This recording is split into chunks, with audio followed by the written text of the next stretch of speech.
Hello out there in Radio Land. We invite you to reminisce for a while this afternoon as we present Those Were the Days, brought to you with fond memories by Northwest Federal Savings and Loan Association, by Nelson Hirschberg Ford, and by Eden's Plaza Shopping Center. This is Chuck Shaden with another in our series of programs designed to bridge the sound gap between yesterday and today. Today is Saturday, July 21st, 1979. And this afternoon we continue our Summer Festival of Radio with 4 more hours of good listening from radio's golden years. Between now and 5 o'clock, we'll tune in to the National Barn Dance, yours truly, Johnny Dollar, Luella Parsons, Hop Harrigan, the Eddie Cantor Show, True Detective Mysteries, and more from the musical autobiography of Bing Crosby. And we're going to have a Lucky Strike Extra with Frankie Masters in the orchestra, too, so stick around. And don't touch that dial. It all begins right after this little drama from Northwest Federal Savings.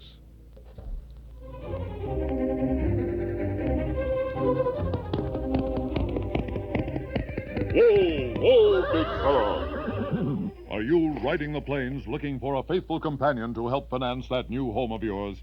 Then ride north and west to Northwest Federal Savings, where resourceful people are waiting to serve you with professional advice and competitive home financing.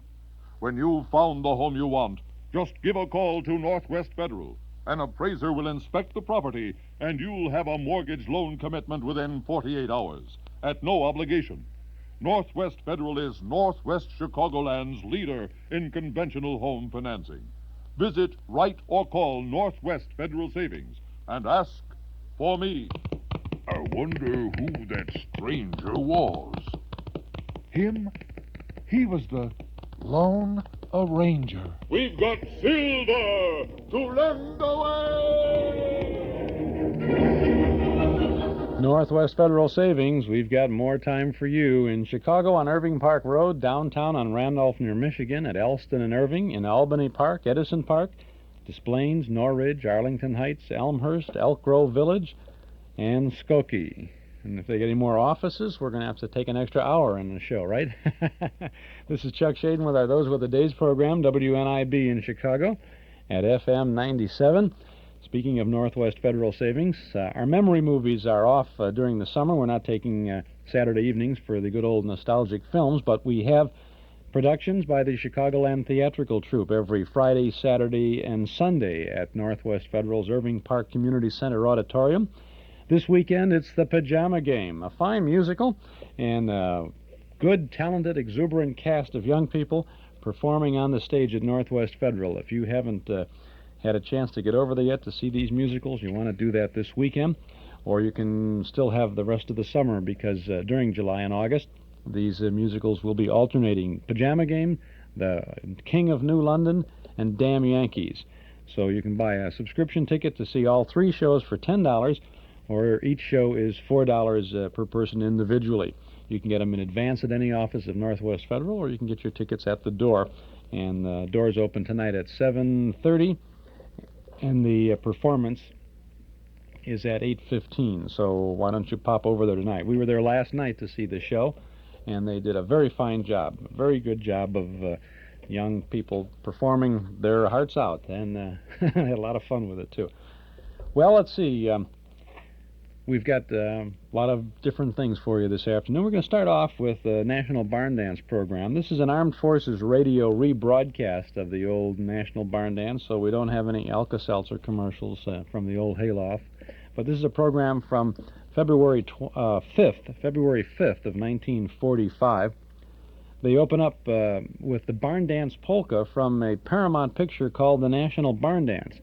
We're trying to find a source for the rental of the National Barn Dance. That'd be kind of a good picture to have for our memory movies when we resume those in the fall. I don't know. It's hard to track those things down. They're little kind of obscure films, and the rental distributors don't always have those at their fingertips. But maybe we will grab it one of these days. The whole Barn Dance gang is on here. Joe Kelly is the MC. Lulu, Belle, Arkie, the Arkansas Woodchopper, the Dinning Sisters, and some others. So let's relax and enjoy the first portion of the old hayloft from the, well, I guess this might not be the 8th Street Theater in Chicago now, because at this time during the war they were broadcasting from the Medina Temple because the military had taken over the 8th Street Theater for some of their activities. At any rate, it's the old hayloft of the National Barn Dance.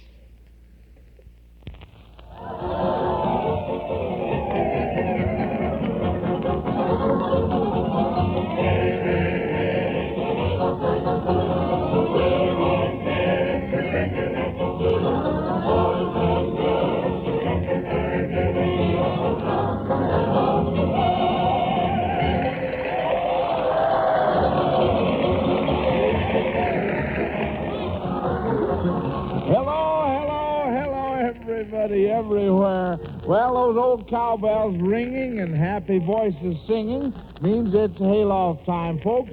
Time to tell Grandma and Grandpa it's time to scamper right along with...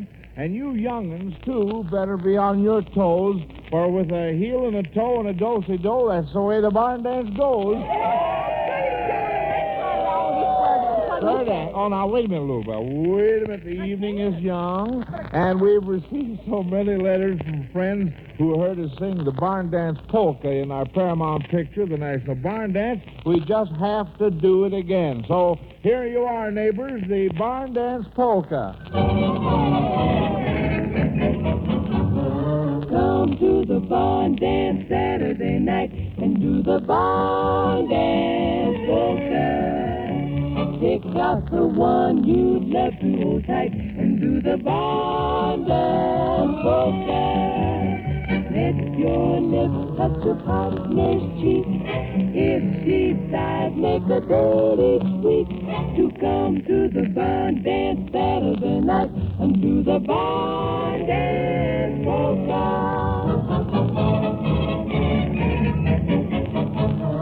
There's lots of fun to dance to, and when the music stops, maybe he'd like to see the moon. Then while the curtain's done out, you'll find words to say, and if they're from your heart, love may come your way. So won't you come to the barn dance? How do you do?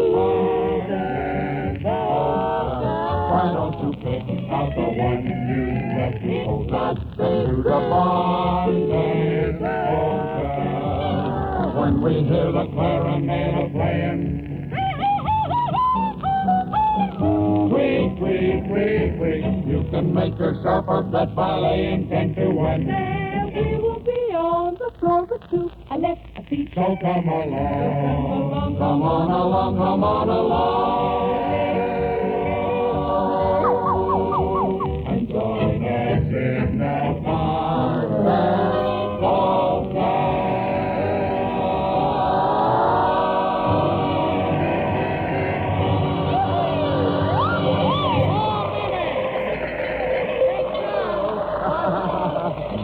Well, there you are, folks, and say, don't miss seeing our picture of the National Barn Dance when it comes to your local movie theater. Say, Joe, Huh? he'll be here tonight, won't he? If you mean our special guest, Elton Britt, the cowboy singer, and I know you do. Sure I do. Yep, Lulu Belle, he'll be here all right. Oh, I can't hardly wait. I just... Well, you won't have to wait very long, Lulu Belle. In the meantime, say, Arkie, how about a square dance? Coming right up, Joe. Okay, boys, get your partners now and play them on the corners. Wait till the give an order. Get going. 2, 4, 16. On, lift your left hand, right down, right left hand. Each little lady meet with my promenade, 8 promenade a mile. 2, 4, 6, 8, lady in a lead in this style. Stop and swing here with a little while that gal you call your own.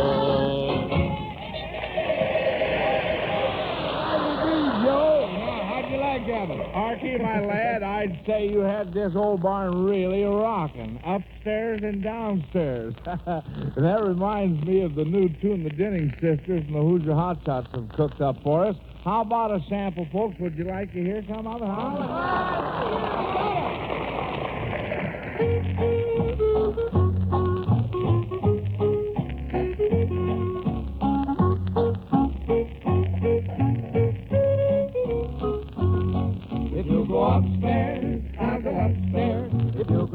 downstairs, I'll go downstairs. I go upstairs, downstairs, upstairs, downstairs, only to be with you. If you go outside, I'll go outside. If you go inside, I'll go inside. I'll go outside, inside, outside, inside, doing the things you do. I'll never rest till I get you. Oh, cause I love you so much. Are you ready, Hezzy? Well, I'm always ready. Even if you get yourself in that? If I go upstairs and you go upstairs, well, if you go upstairs, then I'll go upstairs. Make up your mind. Upstairs, downstairs, upstairs, downstairs, pulling you constantly till you belong to me. If you go upstairs, I'll go upstairs. If you go downstairs, I'll go downstairs. Upstairs, downstairs, upstairs, down, only to be with you. If you go outside, then I'll go outside. If you go inside, I'll go inside. Outside, inside, baby, doing the things you do. I never rest until I get you because I love you so much. I'll be your best until I get you. Even if I get myself in touch. If you go upstairs, I'll go upstairs. If you go downstairs, I'll go downstairs. I'm haunting you constantly. Do you belong to me?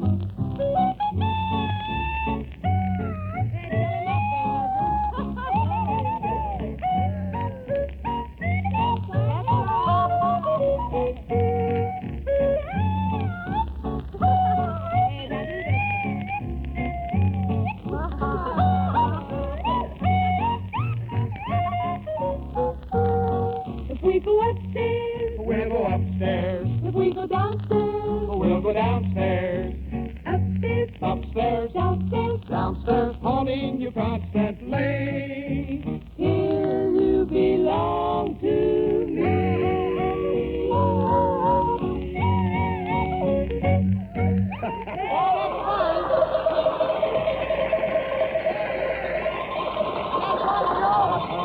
Nice going, girls and boys.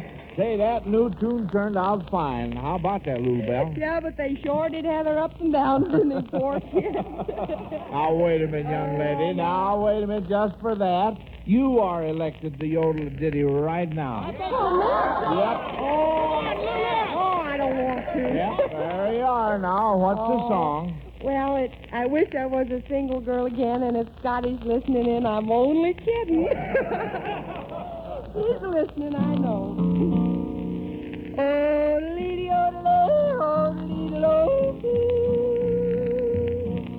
when I was single, I used to be afraid no one would ever wed me, and I'd die a sorrow maid. Now I'm married, and I set me down to weep, 'cause my husband chews tobacco, and he snores in his sleep. Oh, I wish I was a single girl again.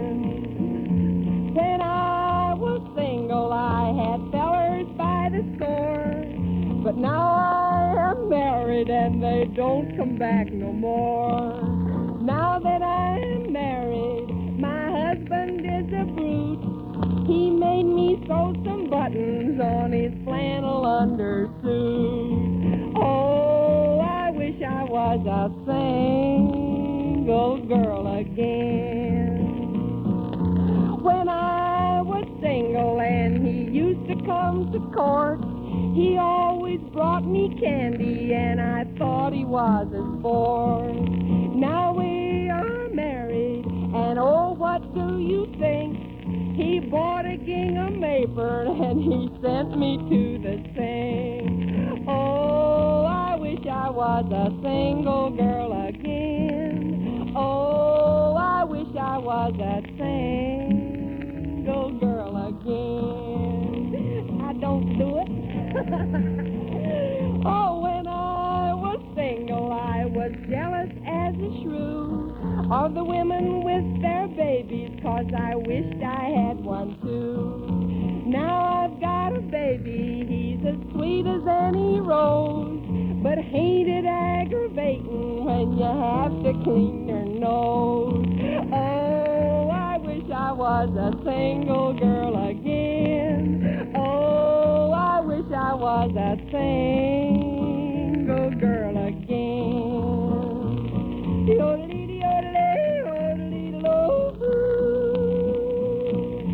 Oh, I wish I was a single girl again.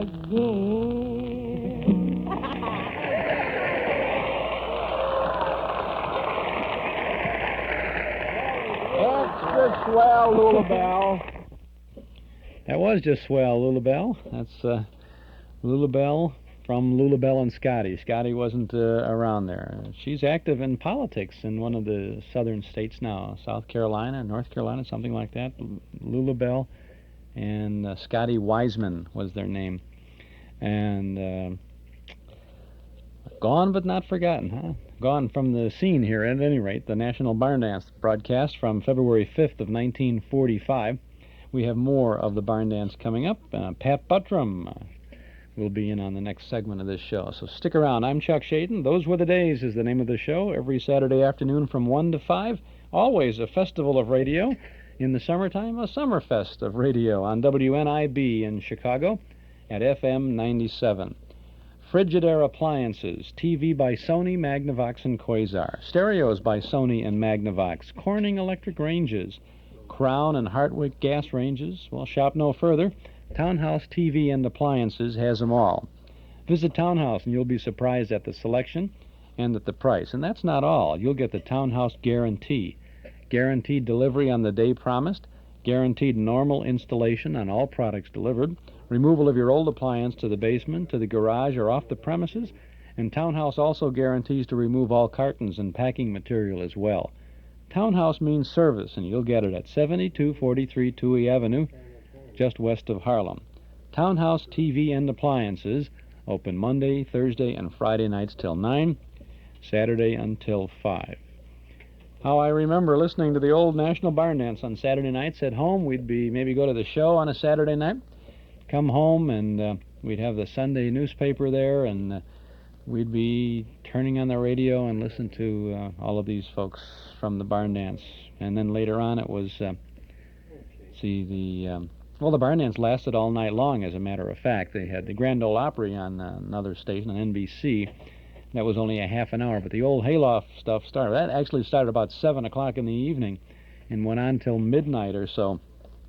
And one of the people that I always loved was little baby Genevieve. This great big heavy-set man who played baby Genevieve, did a little falsetto, little girl's voice, and he did all of that sort of thing.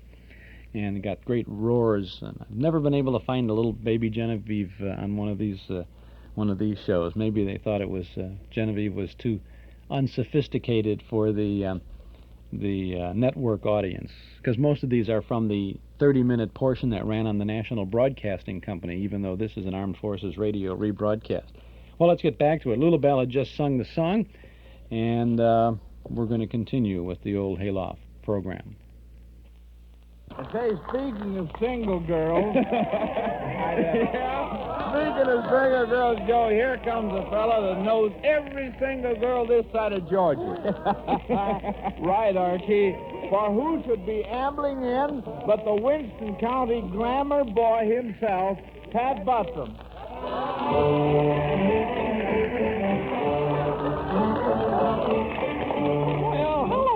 You're having a big party tonight, huh? Yes, sir, Pat, my boy. And now that you're here, it should be a complete success. Well, but I ain't no glamour boy like you said. I'm just sort of a 4-H member. 4-H member? Yeah, I'm healthy, happy, homely, and harmless, ain't I? No, Joe, I ain't no glamour boy like you said. I know I ain't good looking, and my voice has suffered considerable from calling hogs agin the wind. No. But by golly, there's one thing I can say in my favor. I'm lovable. Well, sure I am.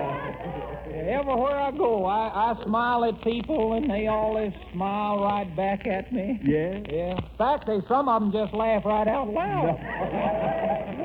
And I ain't got much education either. I never would have got out of the 3rd grade if the woodpeckers hadn't ate the schoolhouse down. Oh, now cut it out, pal. So you see, Joe, you don't mean me when you say the Winston County glamour boy. No? No, maybe you were talking about my cousin Martub. Your cousin Martub? Yeah, he's getting to be a regular dude in our family.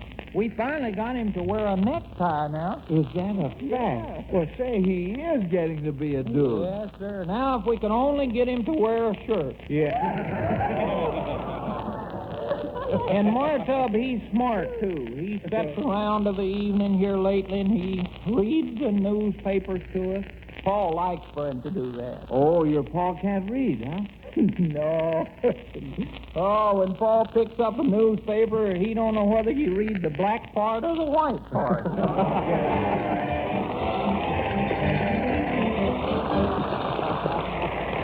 All right, Barn Dance Buttram. Well, just about now, I think we...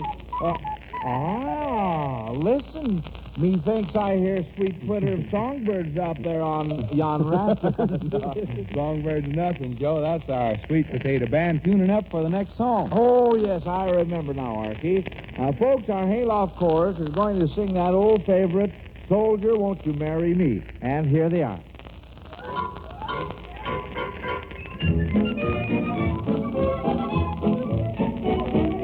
Soldier, won't you marry me with your musket, pipe, and drum? Oh, how could I marry such a pretty girl as you when I have no hat to put on? So off he went to the hatter, and past the sheep and go, and got the best of baby that the soldier put it on.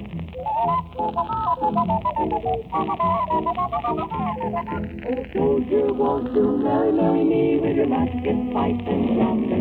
Oh, how could I marry such a pretty girl as you when I have no coat to put on? So off he went to the tailor, as fast as he could go, and got the best of baby that the soldier put it on. Oh, soldier, won't you marry me with your musket, pipe, and drum? Oh, how could I marry such a pretty girl as you when I have no shoes to put on? So off he went to the closet, as fast as he could go, and got the best of baby that the soldier put him on.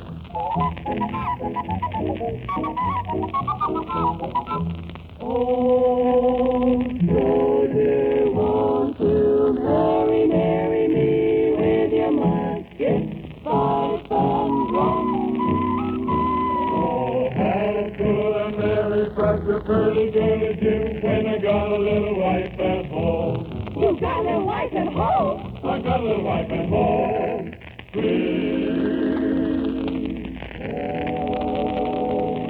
You got a little wife? I got a little wife, I got a little wife at home.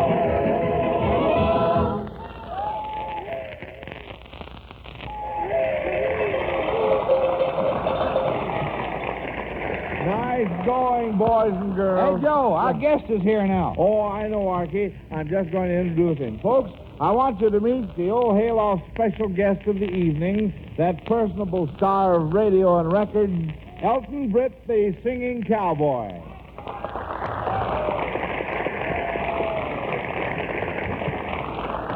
Elton, what are you going to sing for us? Well, I tell you, I kind of feel in a yodeling mood this evening. If it's all right, I'd like to do a little yodeling. All right, The fine. number will be Chime Bells.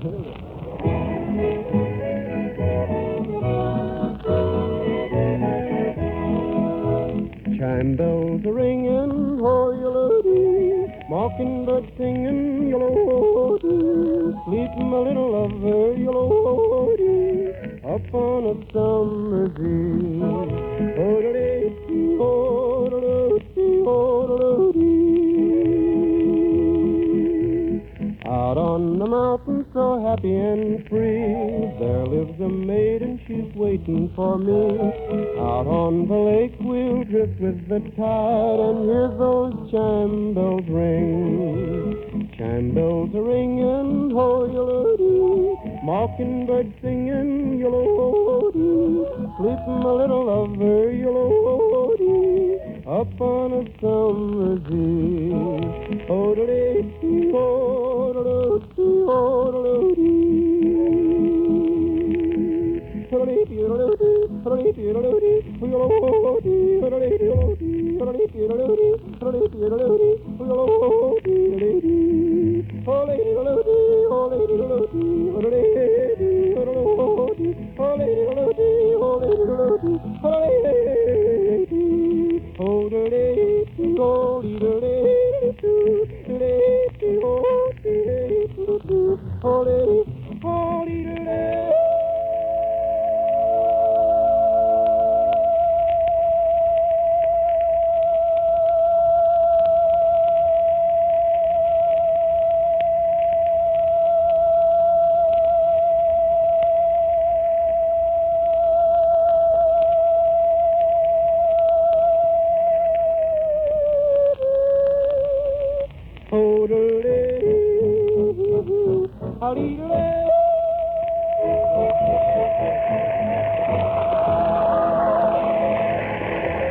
Thanks, Elton Britt. That was yodeling with a capital Y. Stick around now, because we sure want to hear from you later with the song that broke all record sales in 1943. Well, wonder what that would be, huh? What would be the song that broke all record sales in 1943? I bet you can't guess, huh? Nah, there's no way you could guess at all. You'll have to wait for the next segment of the show. Coming up in just a moment here on WNIB in Chicago, this is Chuck Shaden with our Those Were the Days program. Did you know that Magicist is the largest carpet, rug, and furniture cleaner in Chicagoland? That's why Magicist, the professionals in carpet, rug, and furniture cleaning, have the largest selection of unclaimed rugs for sale, $20 and up. Magicist rug sales rooms are conveniently located at 800 South Cicero Avenue, just 1 block south of the Eisenhower Expressway, and at 121st and Western in Blue Island. All unclaimed rugs from Magicist offer an excellent buy and make a great addition to your summer camper, RV, or that extra room in the house. And, of course, all unclaimed rugs have been Magicist cleaned. Magicist welcomes Visa and MasterCharge, too. Visit the Magicist rug sales room at 800 South Cicero Avenue and 121st and Western, Monday through Friday, 8 until 6, Saturday till 4. And don't forget to bring your room measurements with you. Remember, Magicist cleans carpets, rugs, and furniture, too. For pickup and delivery service or for in-home or office cleaning, call 378-8600. 378-8600. Now, let's get back to the last half of the barn dance, and until it pops up, see if you can't figure out what the big 1943 hit was.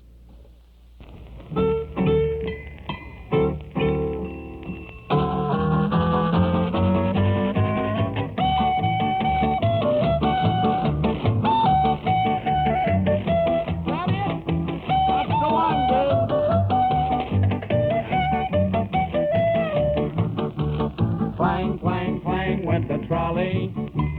Ding, ding, ding went the bell. Sing, sing, sing went my heartstrings. For the moment I saw her eyes fell. Chug, chug, chug went the motor. Bump, bump, bump went the brake. Thump, thump, thump went my heartstrings. When she smiled I could feel the car shake. I tipped her hat and took her seat. I said, "Lady, I hope I didn't step on your feet."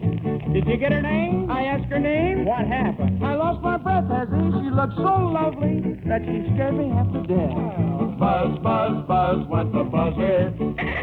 Plop, plop, plop went the wheel. Stop, stop, stop went my heartstrings. As she started to leave, I took hold of her sleeve with my hand, and as if it were planned. Didn't get nervous. She stayed on with me, and it was grand just to stand with her hand holding mine. But then she had to transfer to the end of the line. To the end of the line.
of the line. That's the end of the line. Hold on,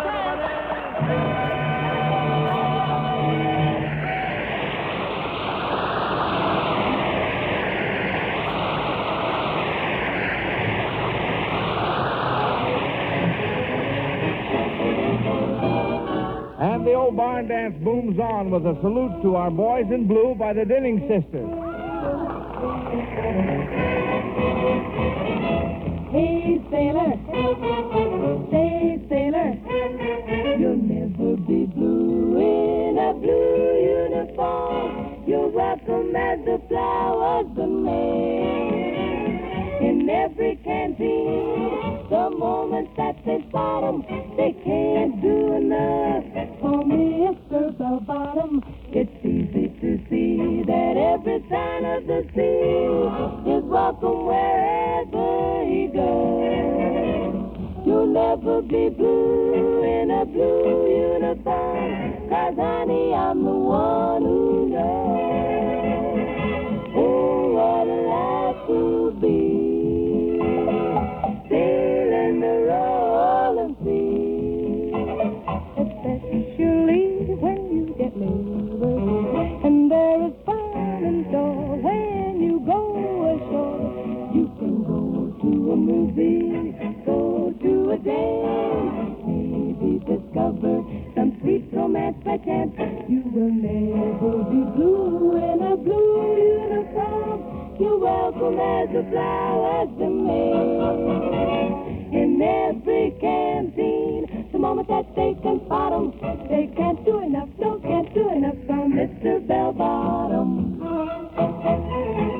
No matter where a sailor goes, Greenland, Iceland, or Timbuktu, they can never do enough for the Navy blue. Will never be blue in a blue uniform. Honey, but honey, I am the gal who knows.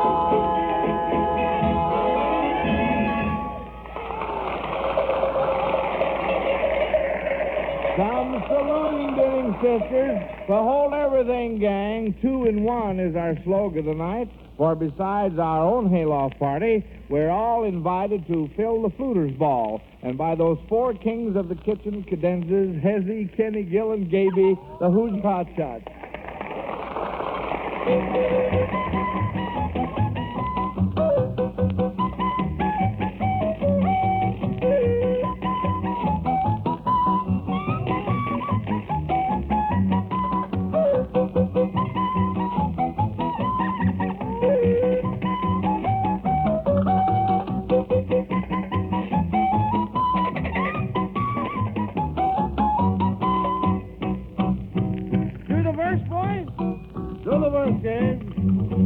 Have you heard of Phil, the fluter of the town of Ballymuck? The times are going hard with him. In fact, the man was bucked, so he just sent out a notice to the neighbors, one and all, as how he'd like the company that evening at the ball.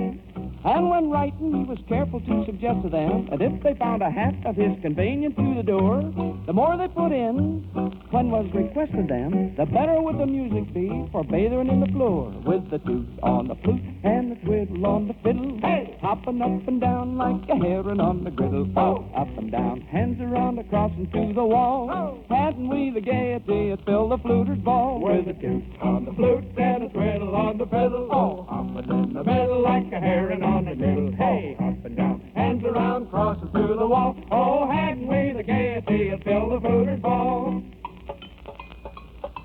Solo. Do it.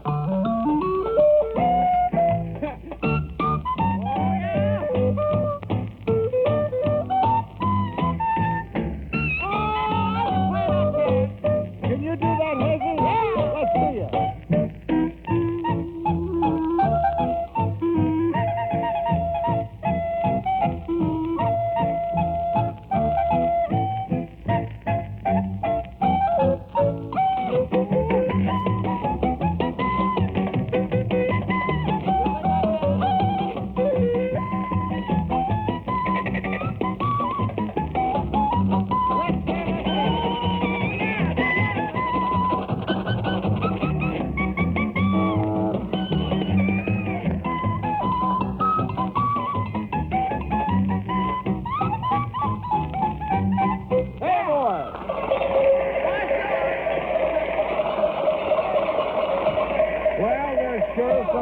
die-do's going on here tonight, folks. And here's one more extra special. Our guest, Elton Britt, with the song that sold over 1 million records and established a new high in 1943. Elton Britt sings There's a Star-Spangled Banner Waving Somewhere. There's a star-spangled banner waving somewhere in a distant land so many miles away. Only Uncle Sam's great heroes get to go there, where I wish that I could also live someday. I'd see Lincoln, Custer, Washington, and Perry, Nathan Hale and Colin Kelly too. There's a star-spangled banner waving somewhere, waving o'er the land of heroes brave and true. Though I realize I'm crippled, that is to say, please don't judge my courage by my twisted leg. Let me show my Uncle Sam what I can do, sir. Let me help to bring the axes down a peg. If I do some great deed, I will be a hero. And a hero brave is what I want to be. There's a star-spangled banner waving somewhere.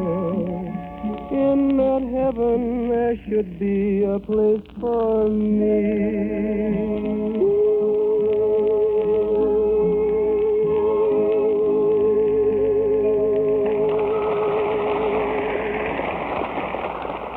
Well, fellas, lots of you wrote in and said you like to hear a particular tune by someone here in the old hayloft. Well, sir, you just keep on writing to us, and we'll get your tunes on by hook or crook. Just keep sending us your letters.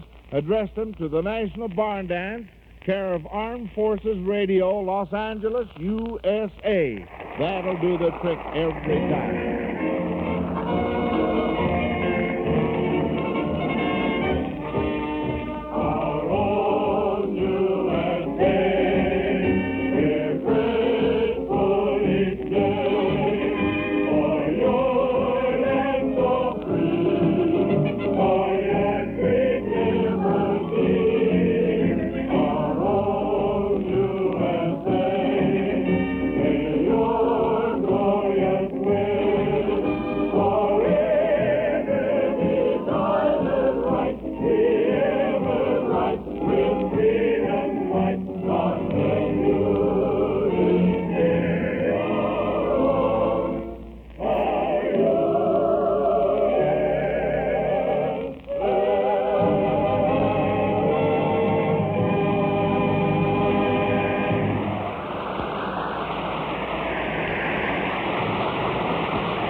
Don't be bashful, don't be ashamed, feel more like boys, see them all this thing.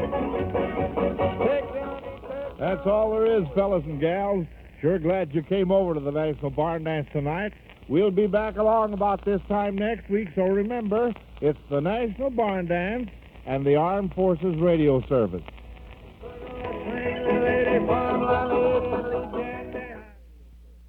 That's Joe Kelly there, signing off for Armed Forces Radio, AFRS, back on February 5th of 1945.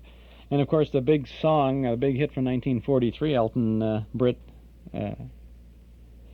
sang it for us. It was There's a Star-Spangled Banner Waving Somewhere. You can see they can almost taste victory now by this point, February of 45. Just had a couple of more fronts to do there. A few months later, by just after Labor Day, the world would be at peace again, huh? Those were the days. I'm Chuck Shaden. This is our Those Were the Days program on WNIB in Chicago at FM 97. A lot of good things coming up ahead of us. We'll be continuing with the third part of our musical autobiography of Bing Crosby, and throughout the afternoon, Bing will be singing things like Easy to Remember, I'm an Old Cowhand, Pennies from Heaven, Blue Hawaii, Gold Mine in the Sky, Pocket Full of Dreams, and with Johnny Mercer's Small Fry. So the first segment of this part 3 of Bing's musical autobio will be coming up in just a couple of minutes. Then we have yours truly, Johnny Dollar, the Bayou Body Matter. We have Luella Parsons with some news of Tinsel Town gossip, Hop Harrigan, America's Ace of the Airwaves. We're going to have a little Lucky Strike extra today. We have Frankie Masters in the orchestra, appearing in 1945 on the Victory Parade of Spotlight Bands. And we'll give you a reason for that a little later on. Frankie Masters is in town, and he's appearing at the Village of Elmwood Park Night of Nostalgia Under the Stars. That's this evening at the Village Square at Elmwood, or the Village Circle in Elmwood Park. And they've invited me to be Master of Ceremonies for the evening, and so it's going to be a real night of nostalgia. I'll tell you more about that a little later on. Also, we have an Eddie Cantor show this afternoon and a True Detective Mysteries, a story called Death in Step-Ins. Wonder what step-ins are, huh? You'll have to wait till that for us to find out. That dates that a little bit. It goes back to 1937. Next week, we continue our Summer Festival of Radio, and in the weeks through July and August, we've got some good listening for you. Things like Bill Stern's Sports Newsreel. This is next week. Bill Stern's Sports Newsreel, Buck Rogers in the 25th Century. We'll be chatting with an old-timer. Our guest will be Leon Lichtenfeld, and he will be talking about his early days at Chicago's radio station WGM. And I think you'll find this conversation charming and fascinating. And interesting, too, and informative. Amos and Andy's Music Hall will be on the agenda next week. Their 30th anniversary broadcast with Amos and Andy Amos and Andy and the Kingfish interviewing Freeman Gosden and Charles Correll on that special occasion. We'll have another Eddie Cantor show. We'll have a Dragnet program for you, and more of the Crosby autobiography. And then through August, Edgar Bergen and Charlie McCarthy, The Big Story, Sky King, Eddie Cantor, The Whistler.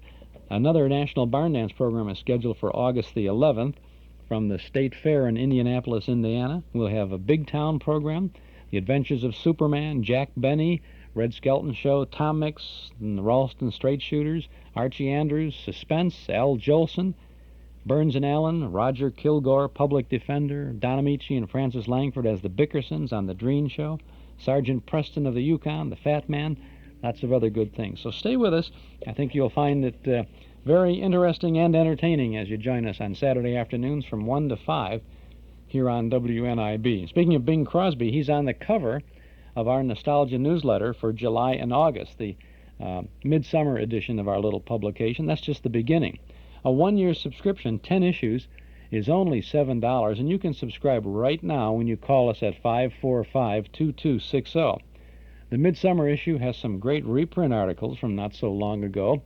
There's a 1942 story about Edgar Bergen and Charlie McCarthy, a 1953 feature about the 100th telecast of the Colgate Comedy Hour. There's a 1942 article about Al Jolson and his radio cast. You'll find Mary Lee Taylor's Recipe for Happiness, and the 1951 story about Norman Ross and his morning radio show, The 400 Hour in Chicago. Call 545-2260. There's lots of good reading and good information in the newsletter.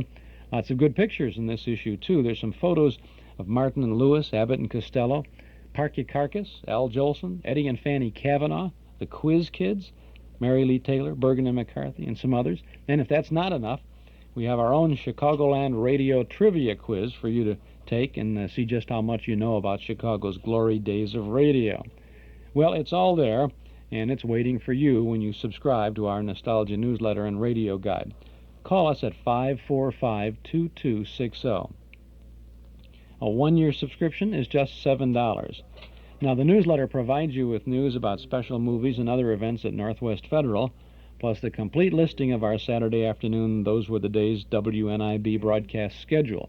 We give you loads of information about the shows that we play on the air, including original broadcast dates, names of stars and other cast members, network and sponsor identification, even the length of time of each segment that we present to help you record the good old shows for your own collection. Subscribe right now to our Nostalgia newsletter. We'll begin your subscription with the current midsummer issue, which you'll get at the beginning of the week by first-class mail, and then we'll include an invoice along with that first issue. Call us now at 545-2260. If the lines are busy when you call, won't you wait just a moment and then dial us back, and then we'll get to you as quickly as we can. Or you can send $7 to Nostalgia Newsletter, Box 421, Morton Grove, 60053. But why not give us a buzz now while you got it on your mind at 545-2260.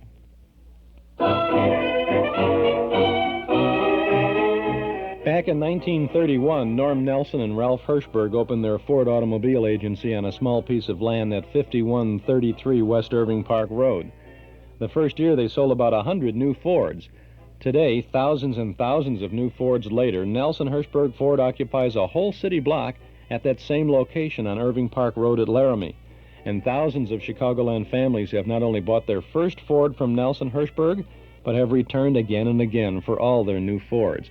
The proof is in the seeing. Next time you're out for a drive, notice how many Fords bear the Nelson Hirschberg emblem. And you'll notice how many drivers have seen Nelson Hirschberg, one of Chicagoland's oldest, most respected Ford dealers. 5133 West Irving Park Road at Laramie. Get your new Ford from an old-fashioned, service-minded dealer, Nelson Hirschberg Ford. I'm Chuck Shaden. This is our Those Were the Days program, WNIB in Chicago at FM 97. We're going to continue now with a segment of the musical autobiography of Bing Crosby that we began the first Saturday in July. This is from an LP set of records that Decca released in 1954. Bing sat down and sang many of his hit recordings and played many others and reminisced about his recording career. So we'll continue now with a little 6-minute segment of Bing's musical autobiography. I had a lot of fun making a movie called Mississippi because Bill Fields was in it. Oh, I could have tale unfold about this fella, but, well, that's another record. There were some fine tunes in Mississippi, naturally Rogers and Hart. I can still remember how elated I was when Paramount signed them. Your sweet expression, the smile you gave me, the way you looked when we met, it's easy to remember, but so hard to forget. I hear you whisper, I'll always love you. I know it's over, and yet it's easy to remember, but oh, so hard to forget. So I must dream to have your hand caress me, fingers press me tight. I'd rather dream than have that lonely feeling stealing through the night. Each little moment is clear before me, and though it brings me regret, it's easy to remember, but so hard to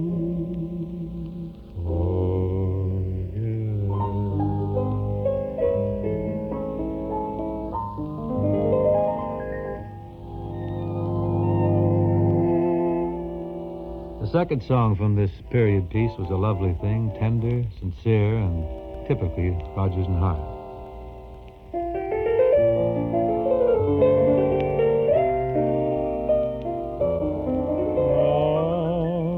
Soon, maybe not tomorrow, but soon, there'll just be two of us. Soon you and I will borrow the moon for just the two of us. Sweetly and so discreetly, we'll be completely alone. No other world, only our own. Now we must be contented with schemes about the two of us, and yet we can have our sweet scented dreams that will come true of us, for presently and pleasantly our hearts will be in tune. So soon, maybe not tomorrow, but soon.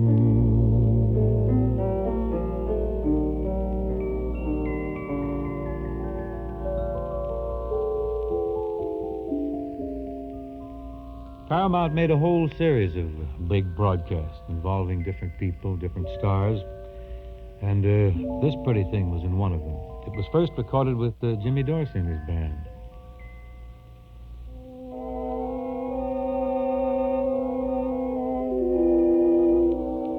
I wished on the moon for something I never knew. Wished on the moon for more than I ever knew. A sweeter rose in a softer sky than April day, that wouldn't dance away.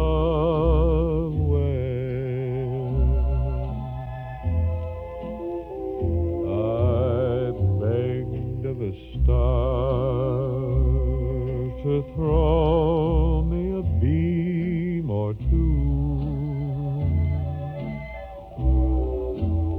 Wished on a star and asked for a dream or two. I looked for every loveliness, and it all came true. I wished on the moon for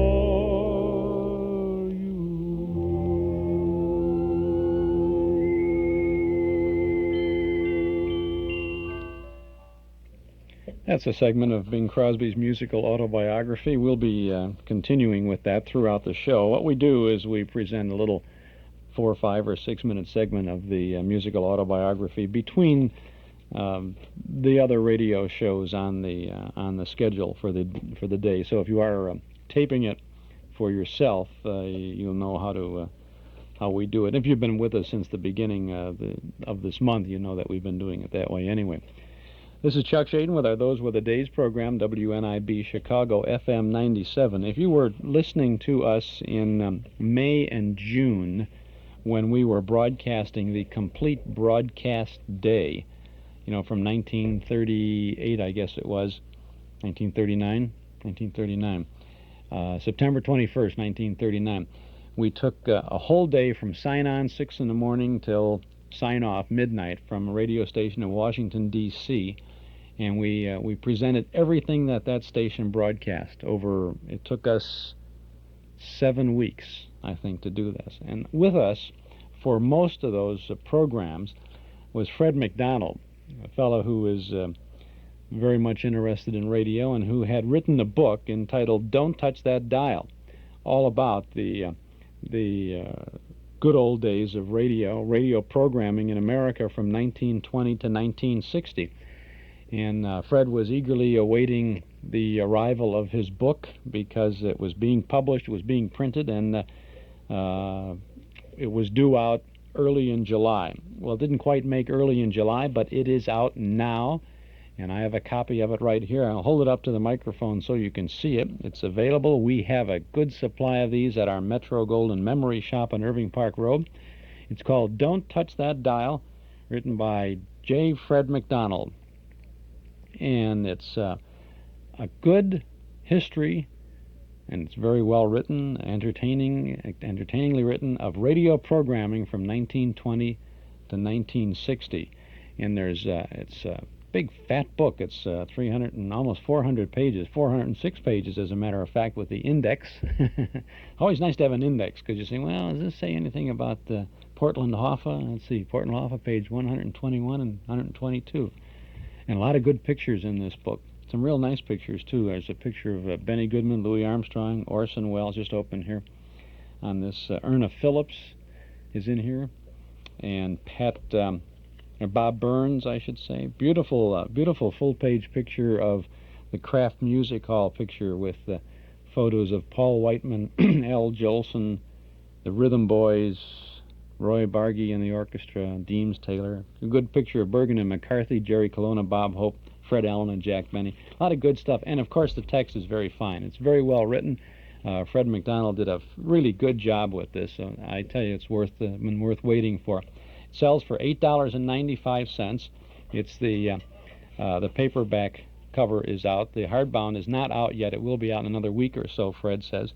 But we have a supply of these, a good supply, at our Metro Golden Memory Shop at 5941 West Irving Park Road. That's just east of Austin. You can pop in and get your copy of this book. It's a fine book. In fact, it's very well received by people who are in the know for radio, because Arch Obler read The Galleys. Fred McDonald sent a copy of the Galleys to Arch Obler, and he was kind enough to read the book, and I'd like to read you what he says. Obler says about Fred McDonald's book, Don't Touch That Dial, "At long last the book has been written, the definitive and fascinating story of America's great love affair with yesterday's radio broadcasting. It was a romance that lasted over 40 years with an intensity rarely paralleled in cultural passions. Fred McDonald's amazingly complete panorama of radio goes far beyond mere history. Don't Touch That Dial is an engrossing study of the involvement of our citizenry in the oral wonder of broadcasting in a younger, less cynical time of America. The student of communications and the scholar of American mores, as well as the aficionado of nostalgia, will find equal joy in Don't Touch That Dial. It's a good book. I urge you to get it, and I urge you to get it at our Metro Golden Memory Shop. 5941 West Irving Park Road, just east of Austin. It's $8.95. We've got copies right there. We're open 7 days a week, Monday through Friday from 11 to 5, Saturday till 7:30, and Sunday from noon to 5. So stop in this weekend. Next week, sure to get your copy of Fred McDonald's fine book, Don't Touch That Dial. There's a nice cartoon picture on the cover, one of the old cathedral radios, and a hand going up to touch the to touch the dial. Someone shouts, "Don't touch that dial." Wonder where he ever got the idea for that title. Fred McDonald's book, Don't Touch That Dial. It's out, and it's ready, and it's waiting for you at Metro Golden Memories. Now, we have a good memory for you of a radio broadcast from 1959. Not so far back now, although when you think about it, you know, we say, well, 1959, that's not far, but that's 20 years ago, even at that. Incredible, isn't it?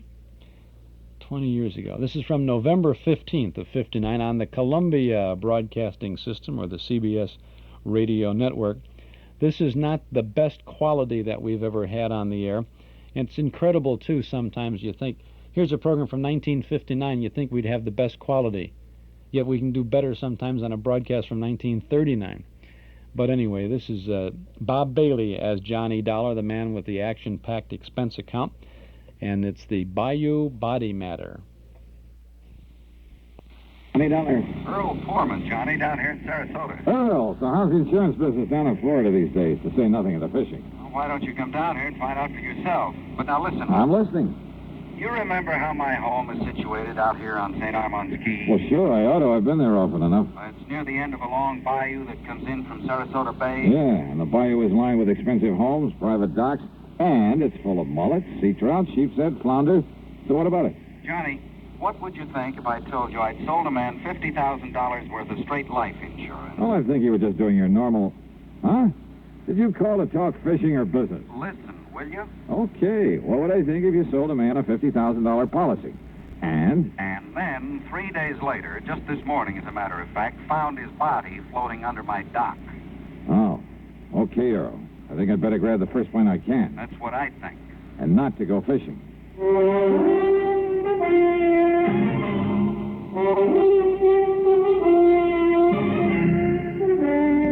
CBS Radio brings you Bob Bailey in the exciting adventures of the man with the action-packed expense account, America's fabulous freelance insurance investigator. Yours truly, Johnny Dollar.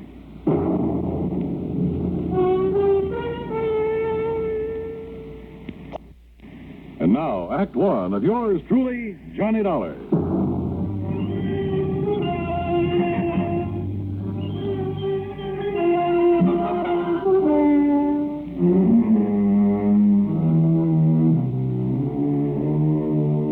Expense account submitted by Special Investigator Johnny Dollar to the Tri-State Life and Casualty Insurance Company, Sarasota office.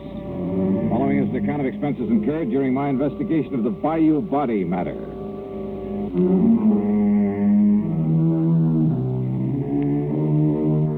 Expense account, item 1, $73.50, plane fare and incidentals, Hartford to Tampa, Florida. There I'd figured on getting a ferry plane to Sarasota, but instead Earl Foreman met me at the international airport with his car. Oh, Johnny, I'm glad you got down here so quickly. You realize I only phoned you about 5 hours ago? Yeah, Earl, I just finished my breakfast. Matter of fact, I called you before I even contacted the police. Then you probably aren't sure whether it was natural death or suicide or what, huh? We'll find out what the police have found out when we get to Sarasota.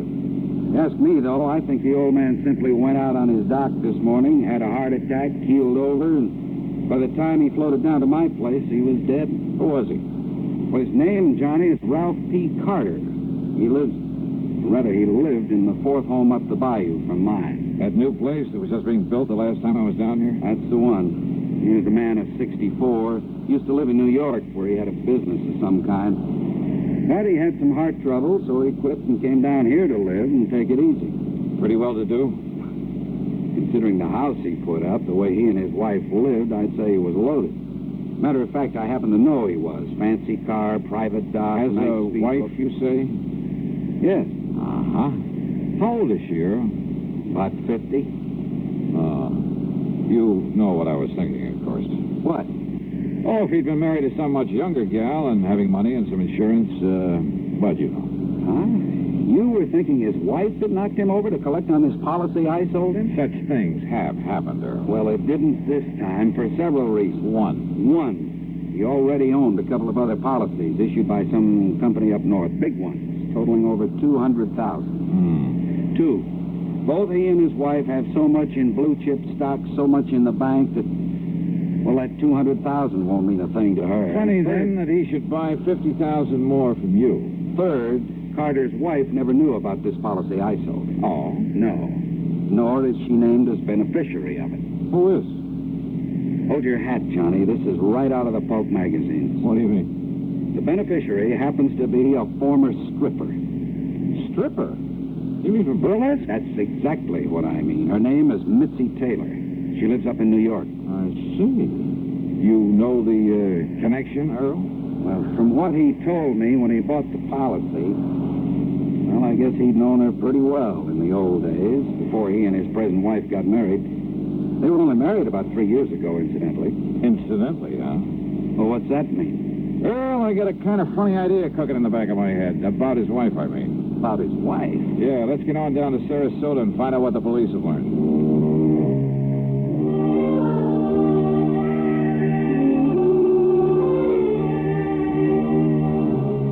The police hadn't wasted any time. After recovering the body from the Bayou, they'd immediately turned it over to the coroner, Dr. Phillips. Sergeant Edwards, who was in charge of the case, made us cool our heels until the coroner could finish his preliminary examinations. But why an autopsy, Sergeant? You mean you suspect foul play, something like that? He was alone. He was unattended when he died, Mr. Pullman. That means an autopsy is mandatory. Oh. Hey, tell me this, Sergeant. Do you yourself have any reason to be suspicious of how Mr. Carter may have died? You don't mind, sir. I'd rather wait until Dr. Phillips is through before we talk about it. Which means you did find something suspicious. I didn't say that, sir. Well, you might just as well have. Did you talk to Mrs. Carter? No, sir. What? It happens she isn't home. Then she doesn't know her husband is dead? Looks that way, doesn't it? Oh, come on. Now, wait a minute. Sergeant, that's a pretty evasive answer. Truth is, Mr. Dollar, it was meant to be. Oh, great, great. Then I can expect a lot of cooperation from this department. All we can possibly give you, sir, when we find out what we have to go on. Yeah. Earl, do you know if Carter had a regular physician? Yeah, Dr. Theo Foote, Johnny. We've checked with him, Mr. Dollar. And? Mr. Carter's heart condition was such that he was ready to go at any moment, and without warning. But if you're suspicious of something else... Have I given you any real reason to be suspicious? Now, look, Sergeant, let's not... Dr. Phillips. Johnny Dollar. Hiya, Doc. I might have known you'd be called in on this, Johnny. You certainly got down here in a hurry. Mr. Pullman. Hello, Coroner. Did you find out anything, Doctor? You were right, Sergeant. I've got a lot more work to do, of course, before making out my report on this case, but there's no question about it. Mr. Carter died neither from a heart attack nor from drowning. Oh? What did kill him, Doc? He was struck so hard at the base of the skull that death must have been instantaneous. Murder, Johnny. And without question, the murder weapon was the wrought iron poker that you found there in his home. No reason for suspicion, Sergeant? Thanks, Doctor. I'll get out an APB on Mrs. Carter right away. I think you'd better. And, Mr. Dollar, I'm afraid you'll just have to wait around until we pick her up. You, want to bet on that?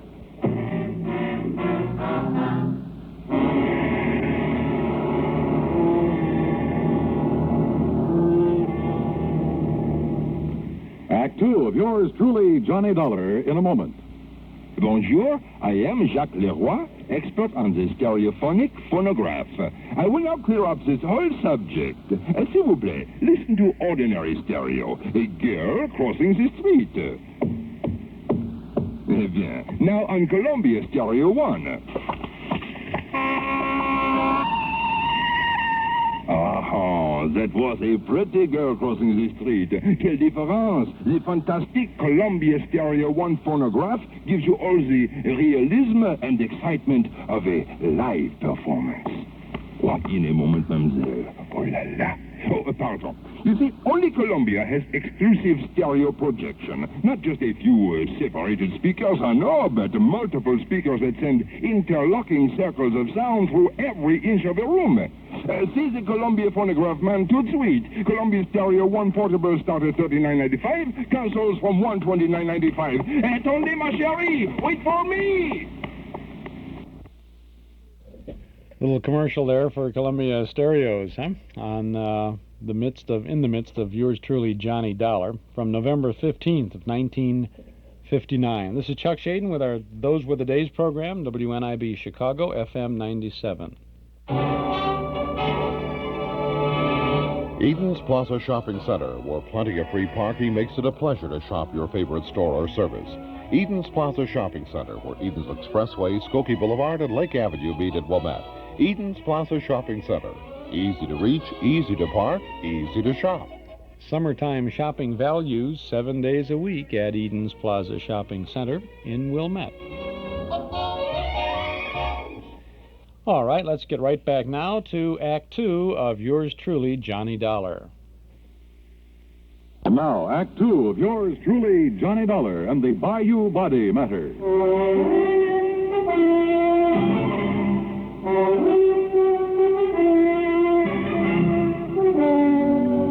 The machinery is in operation, Mr. Dollar, and as soon as we get any word as to the whereabouts of Mrs. Carter, we'll let you know. Yeah, thanks a lot.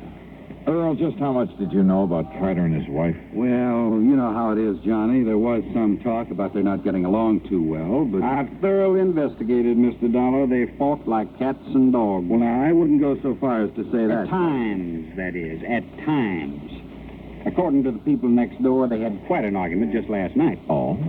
At one time, according to these people, she hollered at him, "I could kill you, Ralph. I could kill you." Yeah, well, that's not proof that she did. No? Then why would she say it? Haven't you ever told somebody you'd like to kill him? Well, saying I'd like to or saying I could or would are two different things. And look here, sir. If she didn't do it, then why would she hightail it out of town early this morning? All those neighbors reported that she did? Yes, sir. She drove away from their place at approximately the same time as the coroner says he was killed. Well, let's face it, Johnny. The sergeant must be right. She must have done it. No question about it, Mr. Dollar. But why? What could her motive have been? Who knows? Could have been most anything. Now that we know there was friction between them. And what about his money? She stands to be worth an awful lot with him out of the way.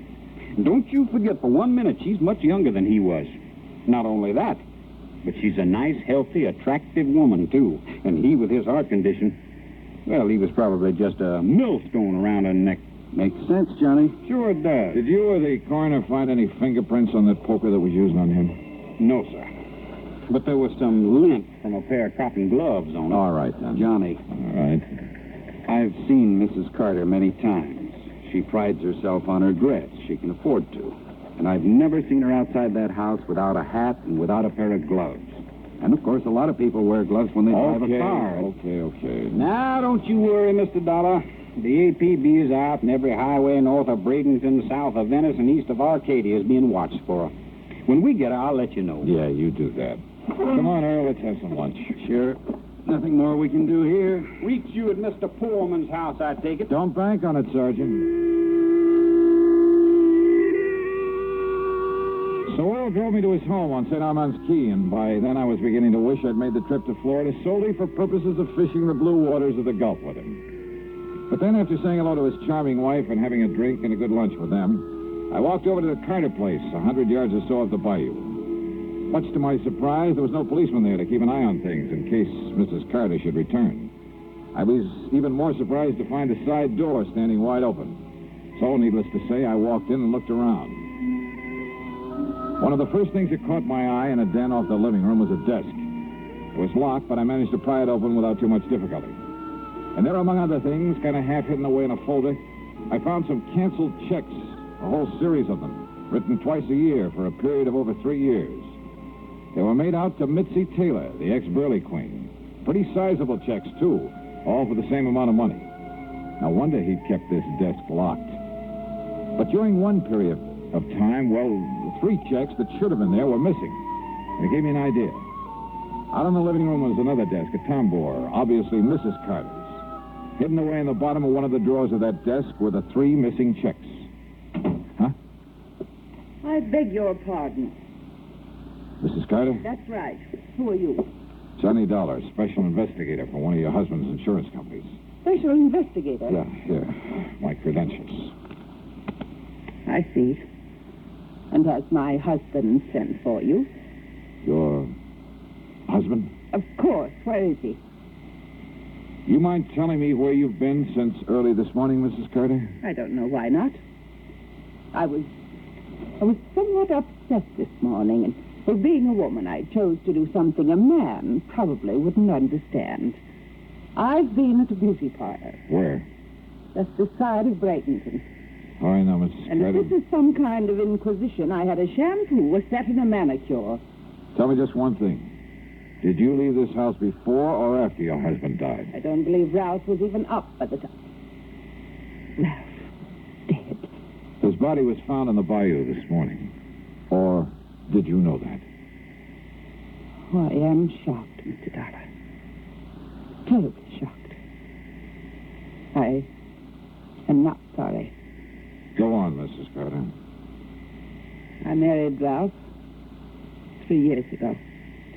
It was my second marriage.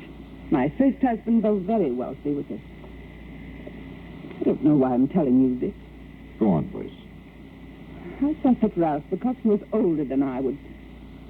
Well, I thought that with my money, he'd be content to settle down to the quiet sort of home life I'd always...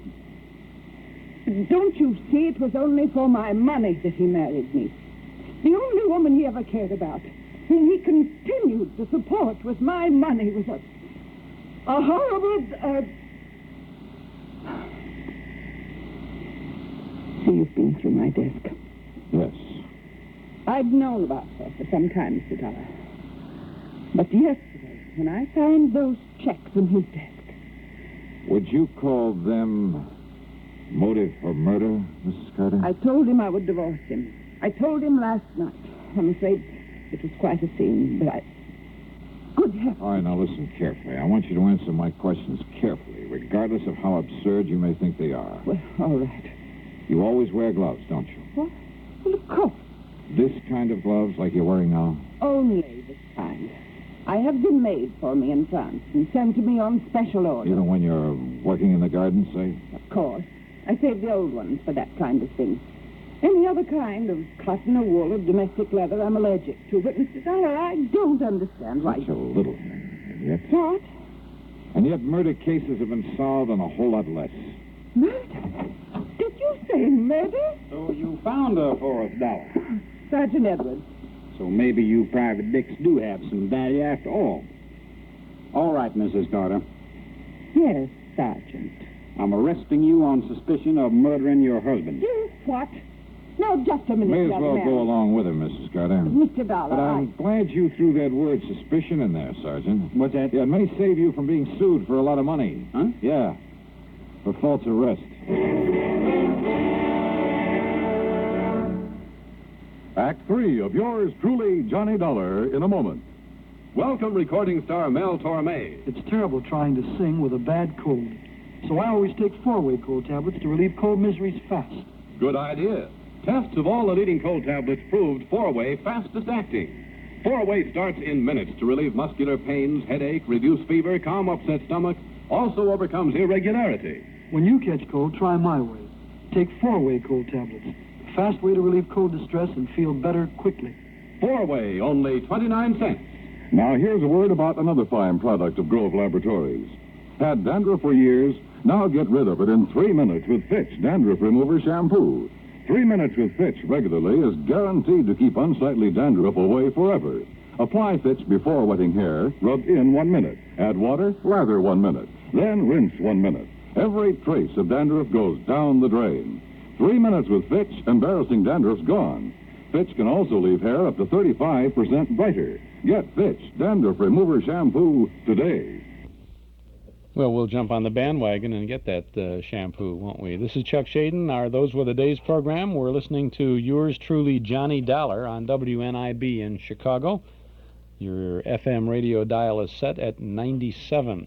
And we'll get back to Johnny Dollar in just a moment. I want to remind you about a summer of movies that Northwest Federal Savings is conducting every Wednesday evening at Northwest Federal's Irving Park Community Center Auditorium at 4901 West Irving Park Road in Chicago. Summer of movies you can count on. Films that you can count on for talented stars, wonderful stories, great music, and wholesome entertainment.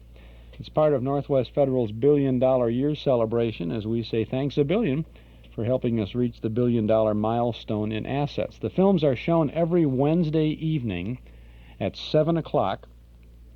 Donation is $1 per person, with all proceeds going to recognized charities. There are no advance tickets available on this. You just pop in. Doors open at 6:30, and the movie starts promptly at 7 o'clock. Usually it's a picture that runs somewhat less than 2 hours, though not all the time. And nevertheless, it runs on the big screen in a nice 78-degree air-cooled auditorium. And thank you, Mr. Carter. And it's very comfortable, very nice in there. And you see it without any interruption.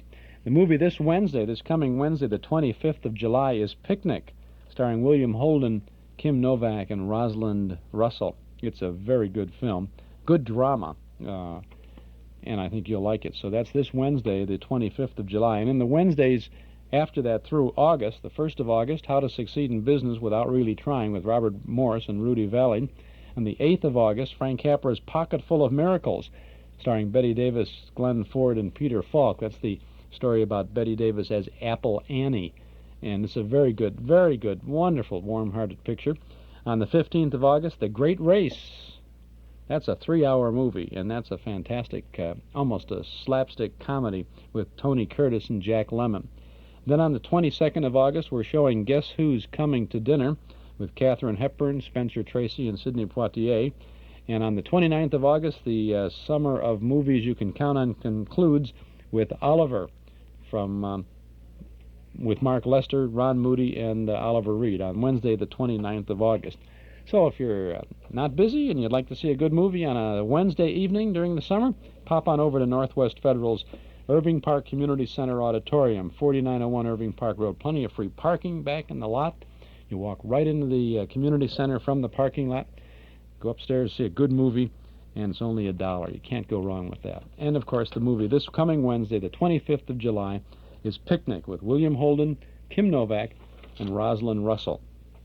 Now, this is Chuck Shaden returning you to Act 3 of yours truly, Johnny Dollar. And now, Act 3 of yours truly, Johnny Dollar.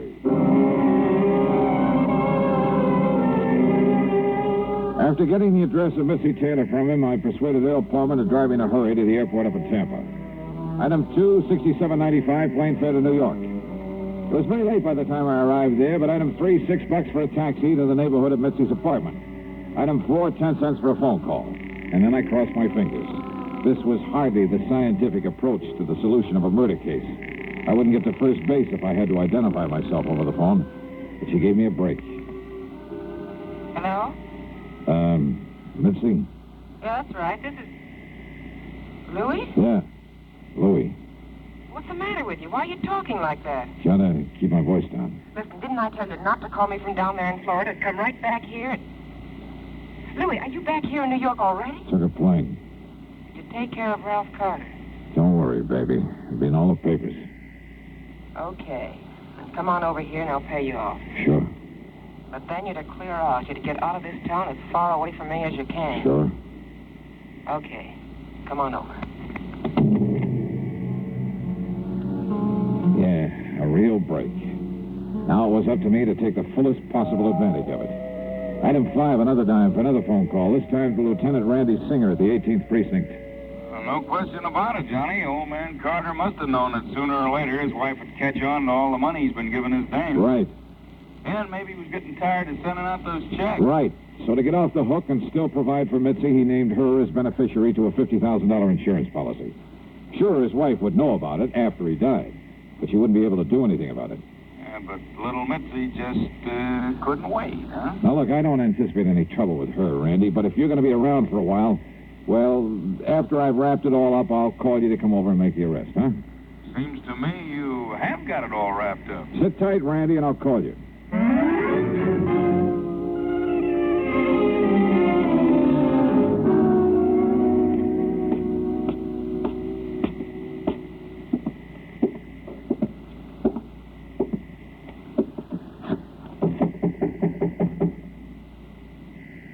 Yeah, who is it?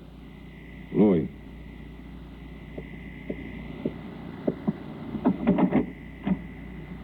Louie, huh? Do you mind if I come in, Mitzi? Now, who are you? Johnny Dollar, special investigator. Yeah? For who? The company that issued that $50,000 policy you are not going to collect on. You know something, Johnny? That's where you're wrong. Oh, you think so? Did you see Ralph Carter's body floating around in that bayou down there in Florida? I'm afraid I didn't. Well, you should have, Johnny. Because then you'd know what you're going to look like floating down the dirty East River. Sorry, Mitzi, but, hey, wait a minute. How did you know Carter's body was thrown into the bayou? You took too long getting over here, Johnny, after that phony phone call. Come on in, Louie. Take care of him. What? One move for a gun and I blow your head off, mister. Go ahead, Missy. Take his gun away. Okay, got it. Now keep it on him while I take him apart so we can feed the fish out in that river. No, wait a minute. Huh? We'd like to close the door to the corridor so that... What? That's right, Missy. Don't bother. Cops! The cops! Stop it, Louie!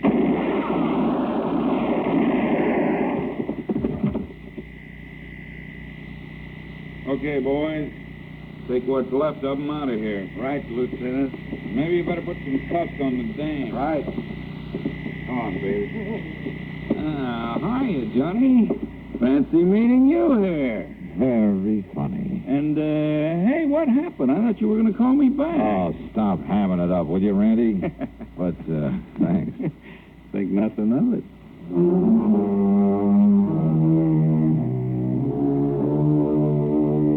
Louis managed to survive, and I understand that the way he shut up his mouth in the hospital, well, I understand he pretty much cinched the case against both himself and Mitzi. So, expense account total, including a big midnight supper for Randy and myself and a train back to Hartford, $168.65. Yours truly, Johnny Dollar.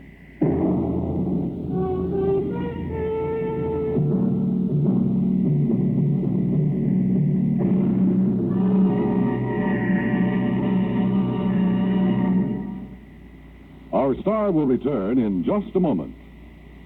This is the cold season. What do medical authorities say about the common cold? Doctors tell us there is no known drug which will cure a cold. There are effective medications for treating complications, accompanying or following a cold. If you've been taking sensible precautions and still have one cold after another, it's best to see your doctor. And here's more good advice. When you have a cold and need a laxative, that's the time to rely on gentle X-Lax. Pleasant-tasting, chocolated X-Lax helps you toward your normal regularity gently overnight. X-Lax gets along with any cold remedies you may be taking, and X-Lax works where nature wants, in the lower tract, not the stomach. Taken at bedtime, X-Lax won't disturb sleep, gives you the closest thing to natural action the next morning. You're well on your way toward your normal regularity, without upset or discomfort. So when you have a cold and need a laxative, take X-Lax, the laxative you can use with complete confidence. X-Lax helps you toward your normal regularity gently overnight. X-Lax. Now, here's our star to tell you about next week's story. Well, next week I take another trip to Florida, and I still don't get a chance to go fishing. Instead, a lesson in how not to commit a murder. Join us, won't you? Yours truly, Johnny Dollar.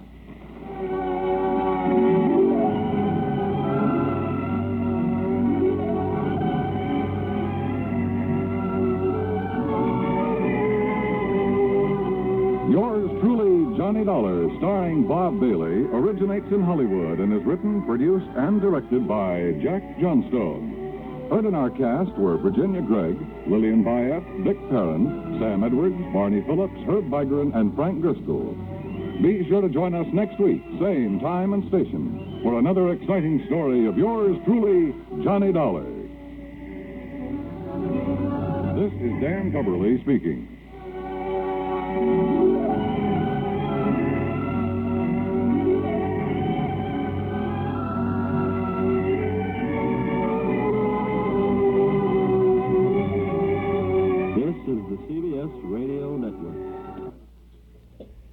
Yours truly, Johnny Dollar, the Bayou Body Matter from CBS back on November 15th of 1959. Again, I apologize for the quality of that. It's not as good as we'd like it to be, but somehow it snuck in here. So we have it for you this afternoon on our Summer Festival of Radio, as opposed to our Fall Festival of Radio, our Winter Fest, and our Spring Fest of Radio on our Those Were the Days program, which continues all year long on WNIB in Chicago at FM 97. We'll be tuning into another segment of the musical autobiography of Bing Crosby in just a couple of minutes.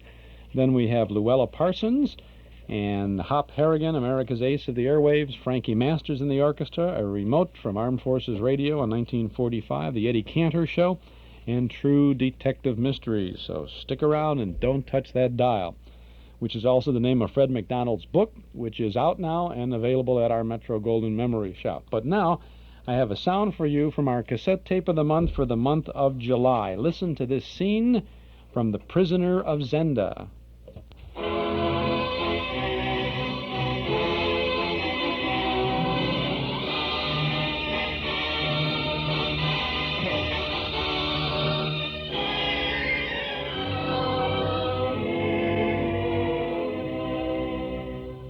Let Rudolph Rasendel's own memoirs concerning his remarkable adventures speak for him. Rudolph Rasendel was an English country squire who found himself on this fateful day toward the close of the past century, dozing beside his fishing rod in the forest of Zenda, kingdom of Ruritania. Slowly in his half-sleep, he became aware of someone standing over him, and then exclaiming in delighted amazement, "Astonishing! Shave him, and he'd look like the king." Let Rudolph Rasendel's own account continue from there. I awoke suddenly. A large, ruddy-faced man in hunting costume was staring down at me in amazement. He continued to watch me warily as I got to my feet. Then he spoke again. May I ask your name? I'm Rudolph Rasendel, traveling from England, and not so long ago in the service of Her Majesty the Queen. Rasendel. Of course. You appear to know me, or know of me. I am Colonel Sapp, in the service of His Majesty Rudolph V, King of Ruritania. And you are Rudolph Rasendel, the king's distant cousin. That's true. I wouldn't have believed it. Oh, it's quite a fact. Oh, no. Your resemblance to the king. You could do it. Do what? Shave. What? Pretend to be the king. Nonsense. King Rudolph is at this moment in his hunting lodge in these woods, drunk as usual, and I fear drugged by his enemies. If he isn't at his coronation tomorrow, his brother Michael will seize the throne. You must prevent that. Oh, it's unthinkable. A kingdom at stake and a throne in the balance. Nevertheless, my dear Colonel, I'm here on a fishing trip. When Black Michael sits tomorrow on the throne and the king lies in prison or his grave. Is it as bad as all that? Believe me, Rasendel. Well, after all, it would be only for a day. And the next day, you'll be safely across the border.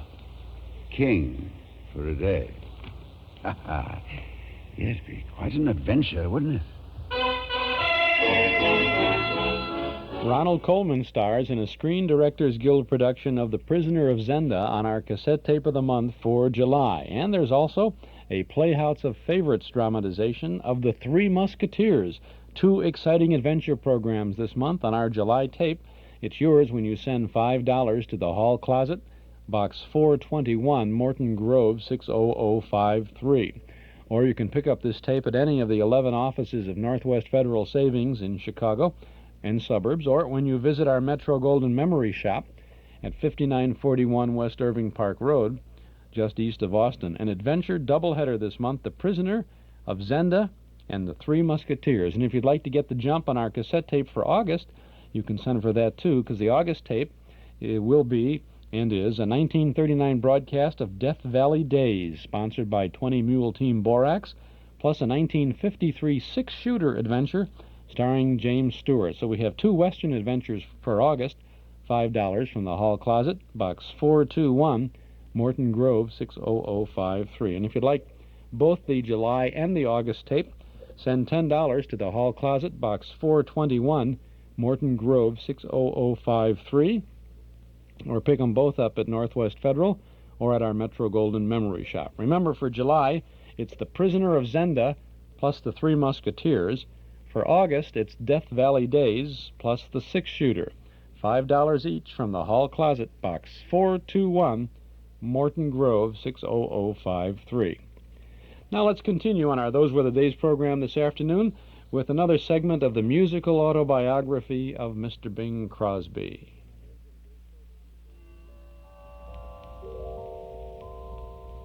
The next one, well, I guess it's one of the most popular records I ever made.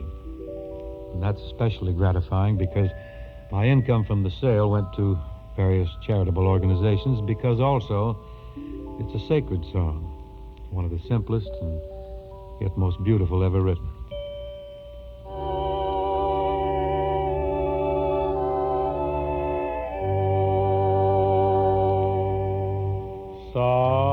Silent night, oh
I did a Western picture once called Rhythm on the Range. It was quite a caper. Martha Ray and Bob Burns were in this odor, and Johnny Mercer wrote us a song. He wrote the words and music, too, which is kind of unusual because Johnny's almost always strictly lyrics.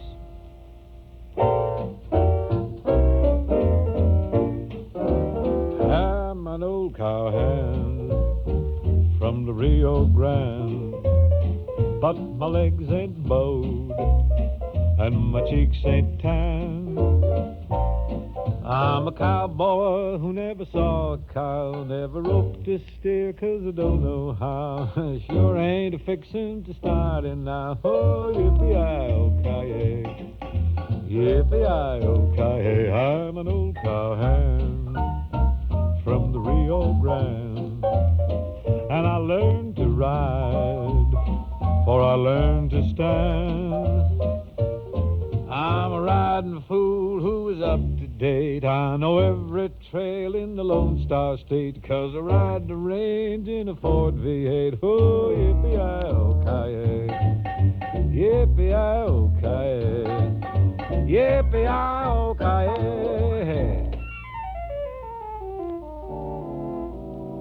That was what the boys around the bunkhouse used to call a real rouser. You really need a cadre of buckaroos to do it right. Here's one that goes rather well alone, I think.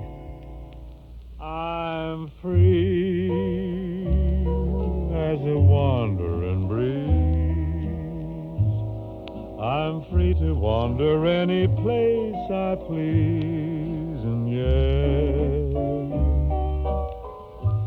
I can't escape from you.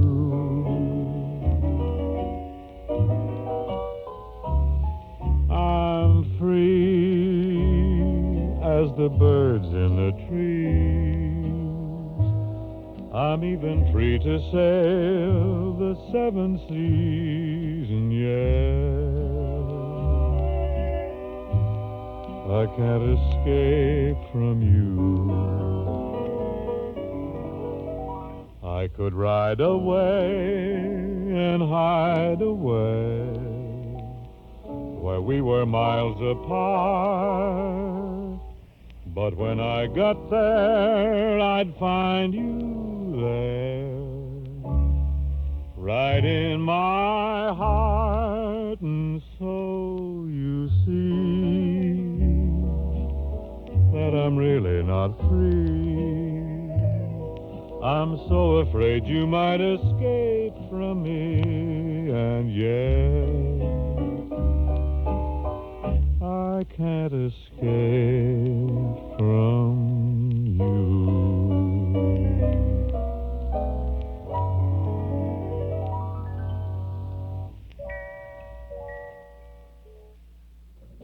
We'll continue with the musical autobiography of Bing Crosby as we continue our Those Were the Days program this afternoon on WNIB in Chicago. The in-footwear for young men and women this season is Welco High Pals hiking boots, and for good reason. They're snug, warm, and durable, besides being fashionable. Your headquarters for Welco High Pals hiking boots is the Paul Meyer Shoe Store at 2924 Central Street in Evanston. The Paul Meyer Shoe Store has them in all sizes, and remember that Welco High Pals hiking boots have vulcanized construction to ensure flexibility. For hiking boots, it's Welco High Pals, and for Welco, it's the Paul Meyer Shoe Store, 2924 Central Street in Evanston. I'm Chuck Shaden. This is our Those Were the Days program, Saturday afternoons from 1 to 5 on WNIB in Chicago. And we have now for you a quarter-hour program from Hollywood back in 1947, sponsored on the American Broadcasting Company Network by Woodbury Soap. This is Louella Parsons and Woodbury Hollywood News.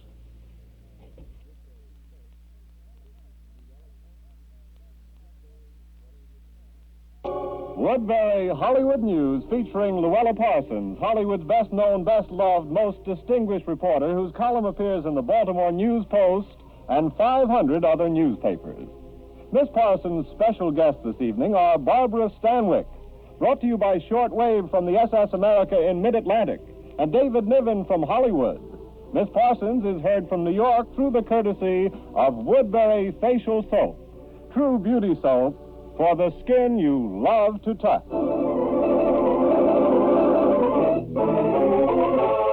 And here is Luella Parsons. Hello to all of you from New York. Here I am, but I'll give you Hollywood news as well as New York chatter. My first exclusive. You don't need to wonder anymore whether heavyweight champion Joe Louis has remarried Marva. The answer is no. He'll marry Eleanor Penny of Washington after that big championship bout in June. My second exclusive. The Britt Lancasters have made a date with the stork for October. Britt is the actor who shot to fame in The Killers. He married his hometown sweetheart, Norma Anderson, about 6 months ago. Frank Sinatra will not take 1 cent for playing Father Paul in Miracle of the Bells. He thinks the character is such an inspiring one that he's giving his entire salary of $100,000 to charity. Yes, this will be a straight part for Frankie, and he won't sing a note. Ole Cassini, Gene Tierney's husband, is in love again. Not only in love, but is expected to marry a certain beautiful lady when he's free. This new flame looks so much like Gene Tierney that the whole Stork Club was agog last night, thinking it was Gene's hand he was holding. The most fabulous Hollywood life story, that of Mike Romanoff, the bogus Russian prince, whose restaurant is one of the most famous in the world, is going to be put into the movie. Paul Gallico has sold the screen rights to MGM. Bill Powell will play Prince Mike. I must say, Romanoff will never look better.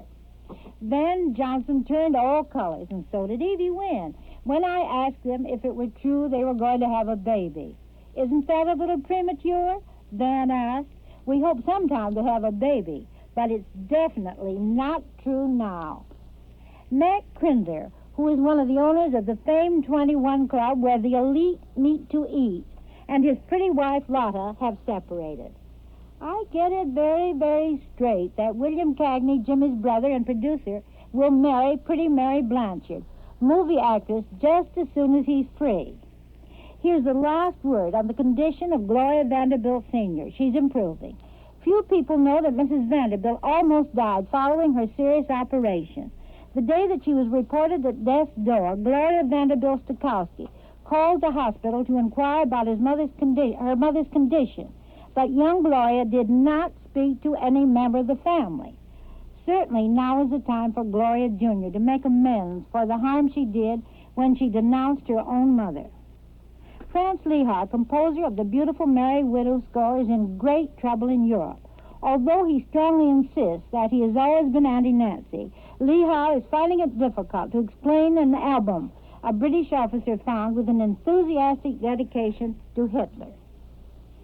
You can expect to hear that Gail Patrick will marry Corny Jackson, Hollywood head of J. Wally Thompson. Her divorce from Dean White became final yesterday.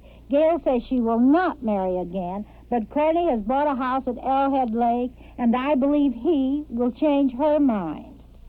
Roy Rogers has just asked Evelyn Coleman to be his baby's godmother on April 13th, and thereby hangs a story I enjoyed telling you. When the cowboy actor was just starting out, he was greatly helped by Evelyn, who was then in the Republic Publicity Department, and Roy has never forgotten her kindness. And now for Woodbury Wedding Bell News. Carl, will you take over?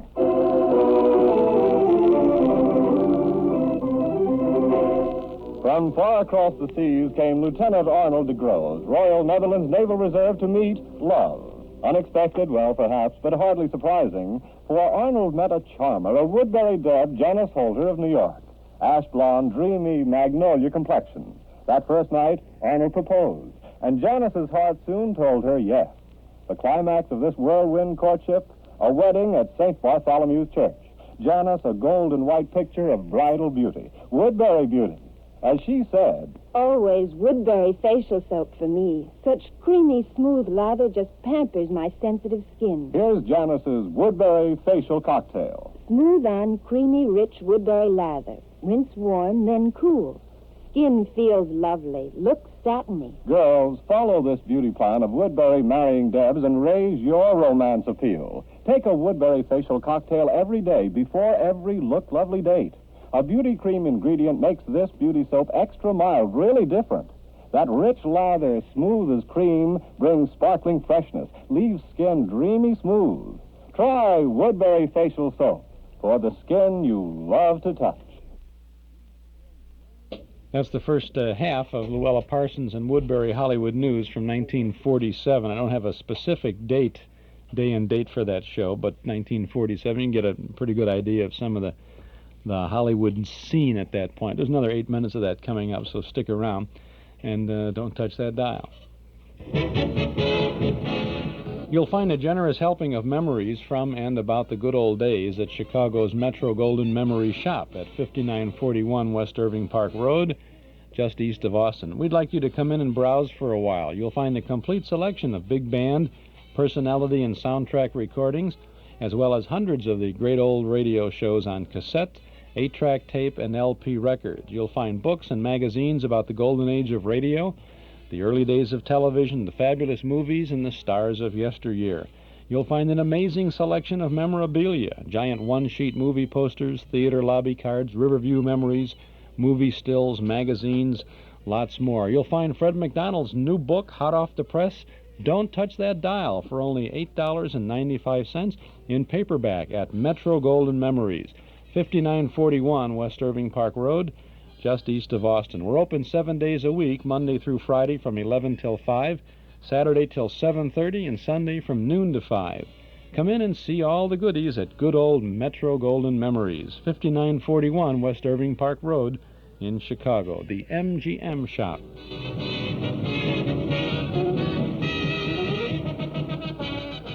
This is Chuck Shaden on Those Were the Days, WNIB, Chicago, FM 97. Let's return now to New York for more Hollywood news from Luella Parsons.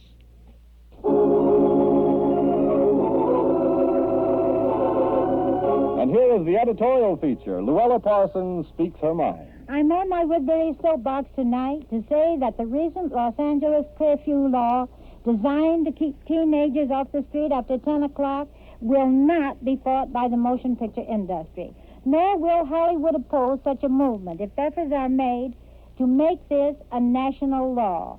Rumors to the contrary are ridiculous.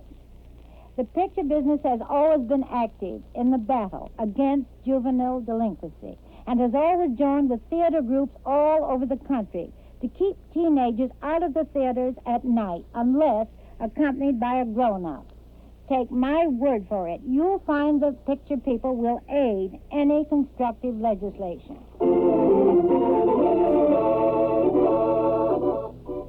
This evening, I'm really excited because I'm bringing you as my guests Barbara Stanwyck and David Niven, co-stars of The Other Love, Enterprise's tender and romantic movie. But the real reason I'm so excited is because I'm bringing them to you over 6,000 miles. From David in Hollywood to me in New York.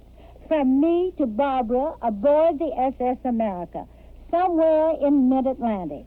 And then from Barbara back across the ocean and over our country to David in California.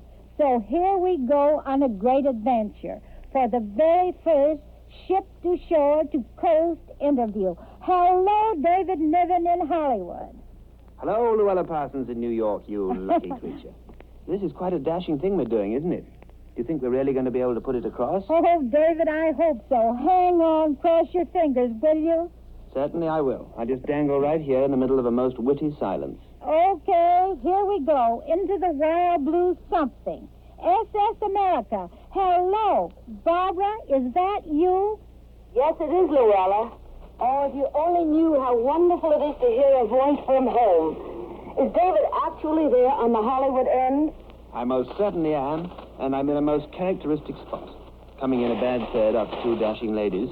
Barbara, you tell Luella and me about England now that April is there next Tuesday. Oh, David, that British weather. Yes, it's foul, isn't it?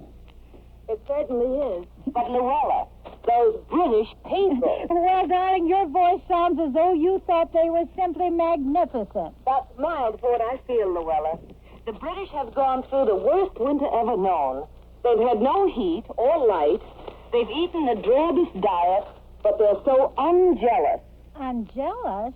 tell me what you mean by that, Barbara. Well, Bob, that is, Bob Taylor, my husband, and I saw Paris. How is Paris? Oh, gay for sure. The food is terrific. The fashions are utterly mad. Those new tall hats, those new full skirts. Barbara, I'd like to check up on that little rumor concerning the new French legs. Oh, David, that light note of yours doesn't fool me, because now I've visited Rotterdam, Brussels, and London. Yes, I know you have. I know what you mean. I don't, Barbara. Please explain to me and our listeners what you do mean. Luella, you come into Rotterdam, and in the center of the city, what was once a thriving business district before the Nazis leveled it, is now nothing but a sort of prairie. But the neatest prairie you ever saw. There's not one brick or one stone out of place. Everything is so cleaned up it's spotless, like the people. Are they managing to survive, Barbara? Survive? Why, they're so started all over again from nothing that you're absolutely convinced you've never seen such fortitude. And then you see the English. And you think they're even greater? Luella, let me tell you about the London premiere of The Other Love, and I think that will prove my point. Oh, it must have been a really exciting opening. It certainly was, Luella. BBC broadcast the whole proceeding. The audience was simply packed with titles and stuff, and Leicester Square was jammed with thousands of people, and the London bodies, with their usual efficiency, were trying to keep orderly. But there were no spotlights for their saving fuel, and everybody looked so gallant in their warm clothes. But what was killing me was that earlier that day, the press had asked me to preview my whole wardrobe at the hotel. Preview your whole wardrobe, Barbara, but why? Well, the request baffled me, too, but I modeled my Hollywood glamour cards. They went mad over them, but what got me was that it wasn't hemlines and such they wanted to note. They just wanted to look at something pretty. And they kept murmuring without one trace of jealousy, how lovely to have such beautiful things. How lovely. Barbara, I can understand it. They must be starved for real clothes and real glamour. Don't you think so, David? I do. Listening in, I'm just bursting quietly with British pride. Oh, David, I want to tell you something. Since our picture, The Other Love, and your Stairway to Heaven, you're the hottest thing in England. Personally, I think you're both hot anywhere. Barbara, one more question before we sign off. Do you advise Americans to go to Europe now? Yes and no, Luella.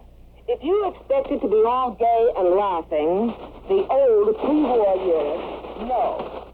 But if you want to discover the greatness of human beings, how all the right people in the world must stand together, and most of all, if you want to learn how absolutely terrific and lucky America is, well, you know what I mean, Luella. Goodbye to you, and goodbye, David. David, what can we say after that? Let's just say 3 cheers, shall we, Luella? Goodbye. God bless. Goodbye. This was a great experience. My love to Robert Taylor.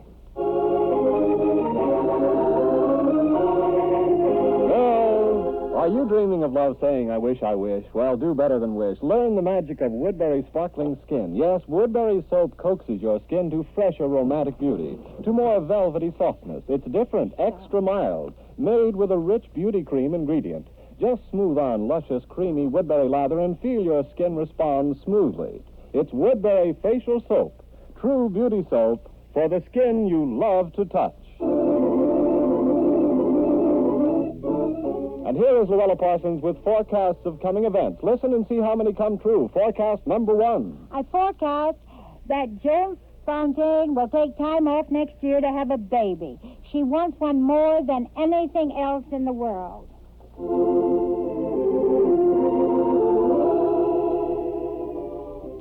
Next Sunday, same time, same station, another edition of Woodbury Hollywood News featuring Luella Parsons, reporting the up-to-the-second movie headlines from Hollywood and New York. Until then, Luella Parsons says, This is Luella Parsons saying that's all for tonight, but I'll see you next Sunday when my guest will be that great comedian, our new cover boy, whose picture adorns the next issue of Time magazine.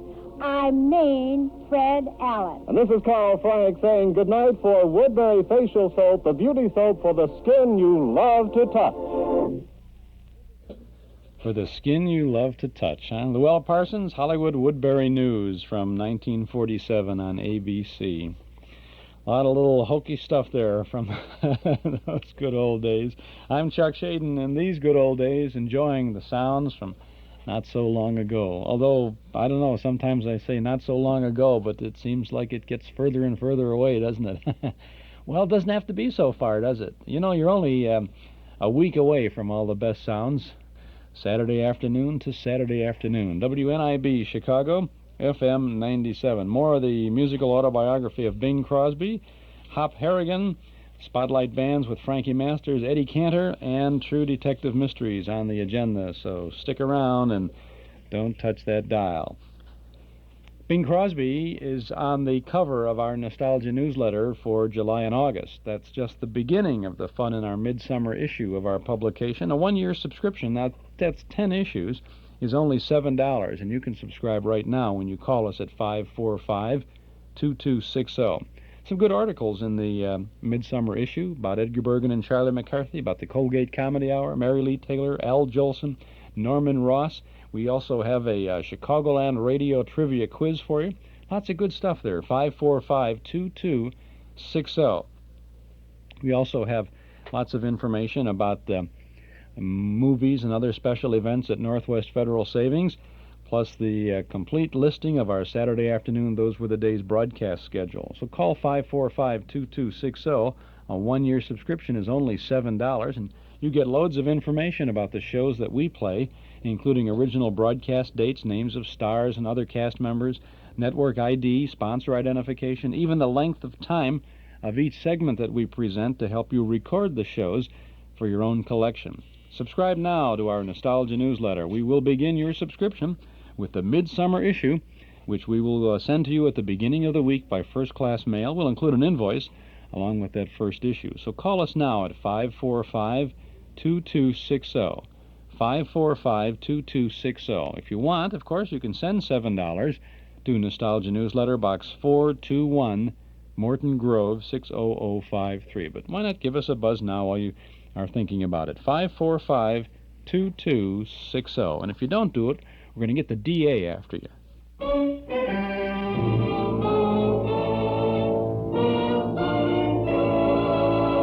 Mr. Interest Accumulator, champion of the people, defender of the vault, guardian of our fundamental rights to life, liberty, and the pursuit of daily interest on passbook savings.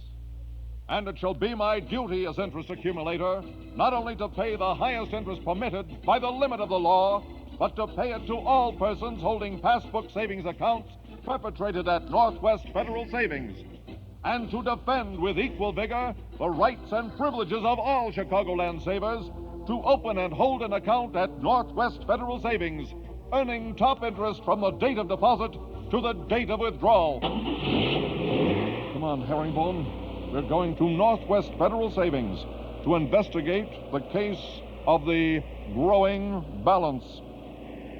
Northwest Federal Savings. We've got more time for you in Chicago on Irving Park Road, downtown on Randolph near Michigan, at Elston and Irving, Albany Park, Edison Park, Des Plaines, Norridge, Arlington Heights, Elmhurst, Elk Grove Village, and our newest pride and joy out in Skokie. Now let's continue with the musical autobiography of Bing Crosby. You know, if you've ever been to Hawaii, you just never get over it. I went over there in 1937, and even now, every time I hear a steel guitar stroked feelingly by one of those Beach Boys, I blubber like a baby. Yeah, the music of the islands has had an enduring influence on my work, and this is one of the first I ever recorded.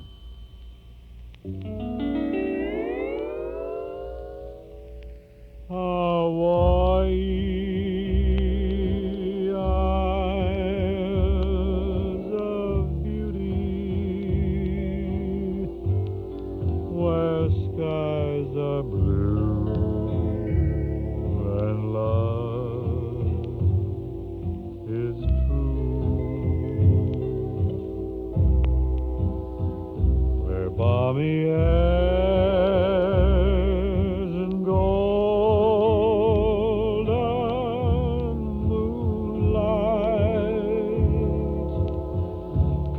caress the waving palms of Honolulu.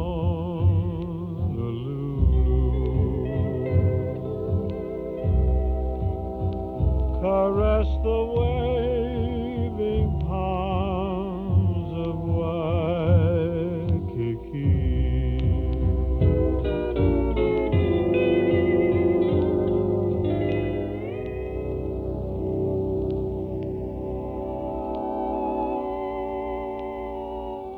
Johnny Burke, whose wordage has earned him a genuine reputation as a poet among members of his craft, was certainly in fine form when he wrote this lyric to Arthur Johnson's melody.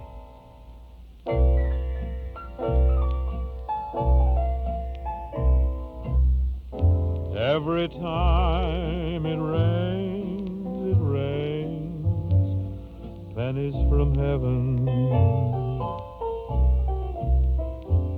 Don't you know each cloud contains pennies from heaven?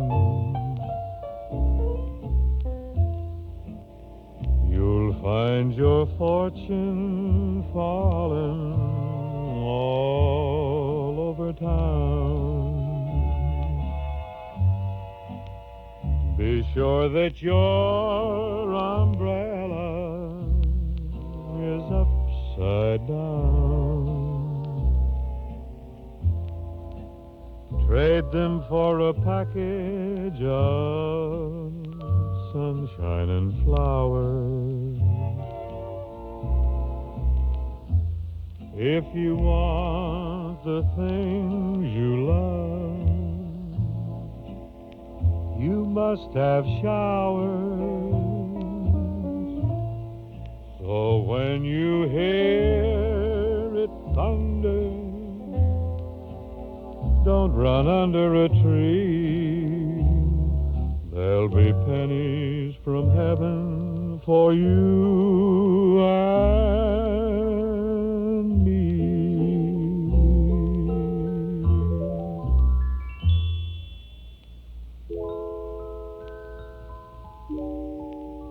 Songs make the singer is certainly axiomatic in our business. Pennies from Heaven certainly accelerated my career. This next one didn't hurt me any either. I found it in Honolulu, the product of Harry Owen's pen, and I got it into a picture called Waikiki Wedding.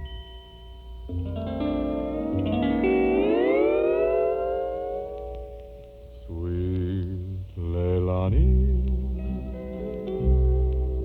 heavenly flower, nature fashioned roses kissed with dew. And then she placed them in a bower. That was the start of you, sweet Leilani, heavenly flower.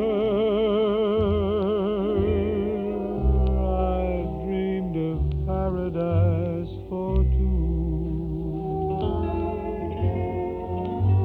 You are my paradise completed. You are my dream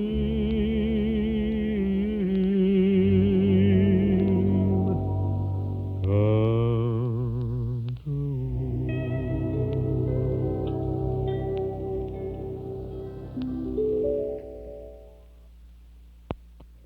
Oh, boy, that's beautiful stuff, isn't it? Bing Crosby with his Sweet Leilani. Nice. And it's incredible. He said he went to Hawaii in 1937. Can you imagine Hawaii in 1937? Wow. More of the musical autobiography of Bing Crosby coming up throughout the rest of the afternoon on our Those Were the Days program. And get set for adventure, kids, because in about a minute and a half, Hop Harrigan, America's ace of the airwaves. But first, as they say, the fine family of Paterno offers you a selection of fine wines from the vineyards of the world. From California to France, from Italy to Portugal, you'll find the Paterno wine cellar stocked with the widest selection of wines from all the best places. Paternal Foremost Liquors at 5303 Milwaukee Avenue at Central, just north of Foster. It's the largest beverage store of its kind in all Chicagoland. A visit to the Paternal Wine Cellar is an experience you won't forget, and you'll return often to keep your own wine cellar stocked. Whether it's an intimate candlelit dinner for two or an important dinner party for quite a few, you'll find everything you need to add the word special to your next occasion. Visit the wine cellar at Paternal Foremost Liquors, open Monday through Saturday from 9 in the morning until 10 at night, Sunday from noon to 6. Paternal Foremost Liquors, 5303 Milwaukee Avenue at Central, just north of Foster.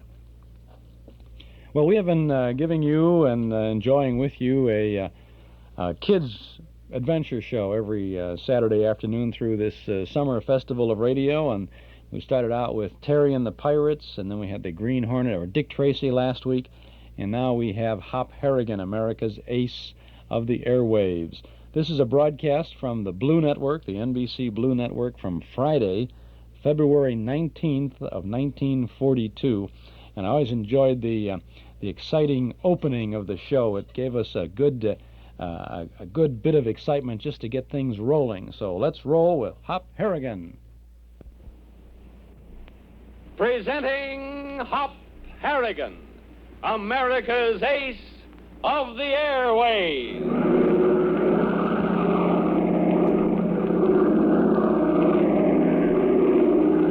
CX-4 calling control tower. CX-4 calling control tower. Standing by. Control tower back to CX-4. Wind southeast, ceiling 1200. All clear. Okay, this is Hop Harrigan coming in.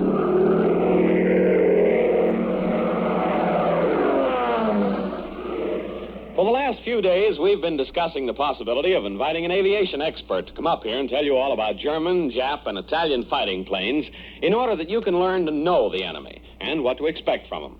But until we hear from you telling us whether or not you like the idea, there's no sense making arrangements. However, Hop feels it might be a good idea to give you a sample of what we mean, so here goes. See if you like it. Probably one of the most dangerous planes in the entire German Luftwaffe is the new Focke-Wulf 190, a single-seat fighter monoplane fitted with a 15-horsepower, 14-cylinder radial air-cooled engine. Most German fighter planes are equipped with liquid-cooled engines. The 190 has a large, blunt nose from which the fuselage tapers down to the tail. The pilot's cockpit is over the center of the wing and has a semicircular, transparent cover. Both landing gear and tail wheel are retractable. Although no accurate figures are available, it is believed the 190 has a maximum speed of 370 miles per hour at 20,000 feet and a ceiling of 40,000 feet. This performance rating betters that made by the Focke-Wulf 187, a twin-engine, two-seater fighter called the Destroyer. This ship has a maximum speed of 360 and a ceiling of 38,000 feet. The armament of the new Focke-Wulf 190, although a closely guarded secret, is said to be 8 machine guns. This is a dangerous plane, but since the main factory of the Focke-Wulf Company is located in Bremen, and since both the RAF Lancasters and the USA Flying Fortresses have been blasting Bremen pretty heavily, here's hoping not many Focke-Wulf 190s have been built. Well, that should give you an idea of what we mean by knowing your enemy. If you'd like to hear more, drop Hop Harrigan a card or a letter in care of this station. And don't forget to listen at the end of the program for the special announcement of Hop Harrigan's big aviation quiz contest. And always remember, America's future is in the air, and America needs flyers. And now to our story. When an unidentified plane was spotted flying over the Pacific coast, heading inland, neither Hop Harrigan nor his mechanic pal, Tank Tinker, assigned to track it down, imagined what they were letting themselves in for. Yesterday, as you remember, Hop and Tank met the very live ghosts inhabiting the deserted mining town of Silver City, a pair of Japanese flyers planning a suicide mission. They also found the unidentified plane, a new type long-range Mitsubishi. Both the plane and the Jap airmen were hiding out in an abandoned mine shaft, awaiting the 0 hour, midnight, at which time they intended loading their plane with dynamite and crash diving it into the huge Great Western Dam, thereby destroying a valuable source of electric power, power needed for war production. But now the plans have been changed. The Japs have decided to use the light bomber Hop and Tank were flying and to destroy their own plane by burning it. In a room near the entrance to the mine shaft, Captain Yamagato, leader of the suicide mission, explains the reason for the change in plans as Kato, his co-pilot, holds Hop and Tank at gunpoint. Listen. It will be far better if we perform our mission in an American plane. To begin with, we will not be disturbed or challenged. Then, to destroying the Mitsubishi completely will eliminate any possibility of some parts of it surviving the dynamite explosion and being examined by your Air Corps authorities. You understand? Hop, you gonna let him get away with this? I do not quite see how you are in any position to stop me. What about it, Hop? I'm afraid he's right, Tank. There's no way we can stop him. You mean to say you're gonna stand by and let him use an American plane to blow up the Great Western Dam? Again, I repeat. How can you stop me? I'll show you how I can stop you, you weasel-faced goon. Kato! Shoot him in the back! No, wait! Please, watch him, Kato. Shoot if he makes one fast move. Tank, you out of your mind? Maybe I am, I don't know. I would strongly advise you to control yourself. Nobody asked for your advice. Tank, get a hold of yourself. They got us covered. There's nothing we can do. I could do plenty if it wasn't for that rat with a rifle. What you do not seem to realize, my friend, is that we are under no obligation to keep you alive. We are doing so only to heap insult upon injury. Once our mission has been accomplished, we wish you to tell the American authorities in detail exactly how it was done. Yes? What is it? Yoga Poitu Marka Subi. Tagayata. I have just been informed, gentlemen, that some planes have been sighted circling overhead. It will be necessary for us to leave you for a few moments. Make yourselves as comfortable as possible. Come, Kato. Lock the door. Hop, we gotta get out of here. We gotta. Take it easy, Tank. I told you not to lose your temper. You almost got a bullet in the back. I couldn't help it. Them sneaking, hissing Japs make my blood boil. How are we gonna bust loose, Hop? We can't let them blow up that dam. Try the door. It's locked. Hey, what's that thing standing in the corner with a cloth thrown over it? I don't know. Take a look. Well, I'll be a monkey's uncle. It's a canary. Oh, that's the bird we heard chirping in here, remember? Yeah. Oh, Bertie. He's a friendly little cuss, ain't he? Oh, what would them slinky Japs be doing with a canary? Now, don't tell me they're bird lovers, not them. Hardly, Tank. That canary is life insurance. Life insurance? How come? Well, you see, this is part of a mine shaft. Years ago, before modern air conditioning equipment was installed in mines, they always used canaries to detect foul, poisoned air. And whoever prepared this hideout for our two Jap friends evidently knew that. I don't get it, Hop. Well, before going down into the shaft of a mine, one miner led the way, carrying a canary in a cage. See, birds are very sensitive to poison gases, and the minute the canary drooped, they'd clear the shaft out. Oh, I see. So that's why they've got the bird here, in case some gas seeped up from the mine. Yeah, that's the idea. It isn't likely, but these Japs evidently think of everything. But that's not getting us out of here. Yeah, and it don't much look like we're going to get out either. And there ain't no windows, and the door's locked. It's no use thumping them walls, Hop. They're solid rock. Oh, I'm not so sure about that. Got your screwdriver? Hey, did you ever find me without it? Here. Thanks. See? You can't make a dent in them. Just hold your horses. Listen. It all sounds that way. Oh, no. Listen to this part. It's hollow. Hey, maybe you're right. You bet I'm right. This part is hollow. It's only plaster and it's still a little damp. All of which means it was closed up recently. Now then, let's see what this screwdriver will do on it. Jumping Jenny's, Hop. You're really getting somewhere. Hey, I got a pair of pliers. That ought to help. Come on, work fast. Hank, wait a minute. Hold it. What's up? Our friends are coming back. Quick, pile everything in front of the door. The cot, the chair, the table, everything. Hurry up. Here. Yeah. Brace the back of this chair under the doorknob. That's right. Now the cot. Stand it up on its side. This way. That's it. Here it comes. Don't answer him. Get the table over there, quick. Where'll I put it? On top of the cot. Stand back from the door, Tank. The bullets don't even come through. It's solid oak. All right, you watch the door. I'll hack away at the plaster. Go ahead. Boy, is bad, Hop. Listen to him. we can only keep him out for a few minutes. We might have a chance. This stuff is soft. They're trying to bust the door down. Now, brace your shoulder again. Okay. Is it holding, Tank? Yeah. Oh, you're coming. Oh, all right. What I need is a sledgehammer. Oh, why didn't you say so? I got one in my back pocket. Oh, don't be so funny. Hop, make it fast. He's gonna give Snoop. Hold on, Tank. Just a little longer. Hey, what happened, Hop? The plaster cracked wide open. Now he can get through. Come on, Tank. Holy cow, you sure did a job. Where's it lead? One of the tunnel shafts, I guess. Come on, let's go.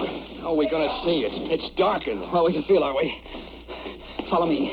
No, wait. Get the canary. Canary? What for? We might need him. Hurry up. Okay. Come on, Bertie. We're taking you for a ride. All set, Hop. Lead the way. I sure hope this tunnel leads someplace. It must, if it's part of the old mine. They'll break through that door any second now. Tank, now watch that canary. If it shows sign of wilting, let me know. He ain't wilting. He's squirming around like mad. They busted the door in, Hop. They're shooting. Down, Tank, down. Flat on your stomach. They're shooting high. They can't see us. Now, Tank, don't move. Tank, keep that canary quiet. What'll I do? How can I shut him up? Put your hand over his bill. Okay. Bit me. Tank, for heaven's sake, keep quiet, will you? I wish I could understand that Jap double talk. Boy, I'll bet old Tojo was calling us plenty. Where's the canary? He's in my pocket. He don't like it, but that's where he's gonna stay. Some nerve biting me. I'll remember that when we get back to Hanley Field.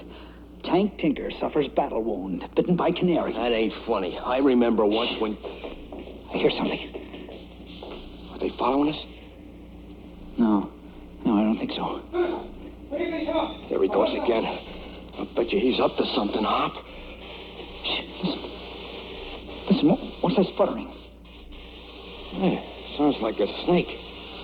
Hey, do you think there are snakes in here? Of course not. Keep quiet, will you? What is it, Hop? Wait a minute. I smell something burning. Yeah, me too. Great Scott, it's a fuse tank. They're dynamiting the tunnel. Hop, are you all right? Yeah, I think so. How about you? I'm okay. Phew, that was some blast. I thought the whole tunnel was coming down. Oh, boy. Tank, I'm afraid we're in a tough spot. What do you mean? Unless this tunnel has another exit, we're trapped. We better find out in a hurry. There isn't much air down here. Quick, get that canary out of your pocket and hold him in your hand. You sound worried, Hop. Yeah, well, there's plenty to worry about. Tank, we've never been in a spot like this. If this tunnel doesn't lead anywhere, we're sunk. Well, Hop does sound worried. And with good reason, too. If the narrow, dark mine tunnel leads to a dead end, it means trouble. Serious trouble. What will happen? Don't miss tomorrow's thrill-packed episode. Same time, same station. Tune in and fly with Hop Harrigan, America's ace of the airwaves.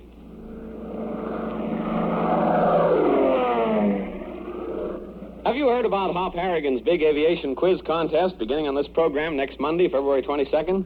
Well, if you haven't, lend an ear, because it's good news for every fellow and girl from 8 to 80. You see, Hop is anxious to find out how much you listeners know about aviation and planes. And the best way of finding out, according to Hop, is to run an aviation quiz contest and award prizes every day. Yep, every day, beginning Monday, February 22nd, and continuing for 2 weeks or more. Hop is going to award 10 prizes of scale and flying models of planes, some of them worth up to $5. The quiz questions will be fairly simple, and I'm sure all or most of you know the answers. At any rate, start sharpening your aviation wits and tell your friends to sharpen theirs. Next Monday is the big day, so be on hand for quiz question number 1 in Hop Harrigan's aviation quiz contest. And in the meantime, always remember that America's future is in the air. And America needs flyers. CX-4 to control tower. CX-4 to control tower. Standing by. Control tower to CX-4. All clear. Okay. This is Hop Harrigan taking off. See you tomorrow. Same time, same station.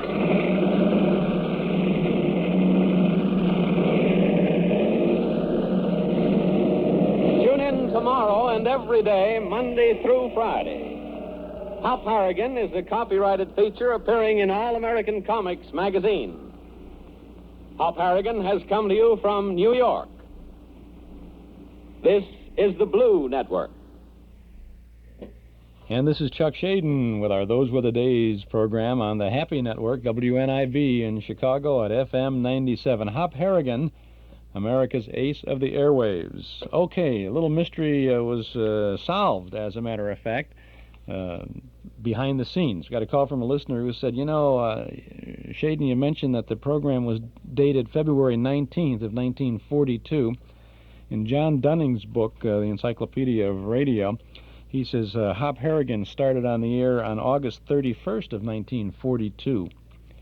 And that's true. We double-checked that, and it's true, and that would seem logical that Hop would start the 31st of August, just before the school season started and all that. And this was a Friday show, and at the end of the show, they said the quiz contest begins next Monday, February 22nd. Well, I checked my 1,000-year calendar, or 100-year calendar, or whatever, and in 1943, Monday was February 22nd, and Friday was February 19th. So the date of this show is not February 19th, 1942. It's February 19th, 1943. So that is not necessarily a typographical error from the Nostalgia newsletter, or for what we said, but maybe it was just one of those things that in the transition from the original disc to a tape and all of the other things that go into it, we lost a year. What's a year, give or take a year among friends, right? When we're dealing with 40 years of radio, what the heck do you need on that? I also got a note here from Fred McDonald, who popped in the studio this afternoon. He says the date of the Luella Parsons show that we played a little earlier was March 30th of 1947. And we said it was sometime in 1947. So that's for those of you who are keeping records of all of these things. The Luella Parsons show was March 30th, 1947. I don't think that specific bit of information turns up in Fred's new book that's hot off the press, Don't Touch That Dial, published by Nelson Hall and available at all good bookstores, including the Metro-Goldwyn Memory Shop for $8.95.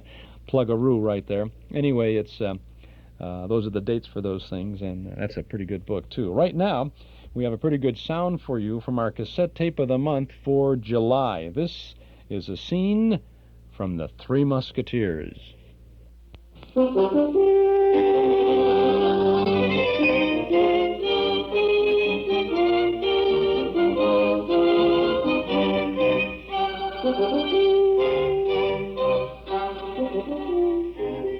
One spring morning in the year 1625, a young and hot-tempered gentleman from the province of Gascony arrived in Paris and presented himself to Monsieur de Treville, the captain of the King's Musketeers, to apply for permission to enter this famous regiment.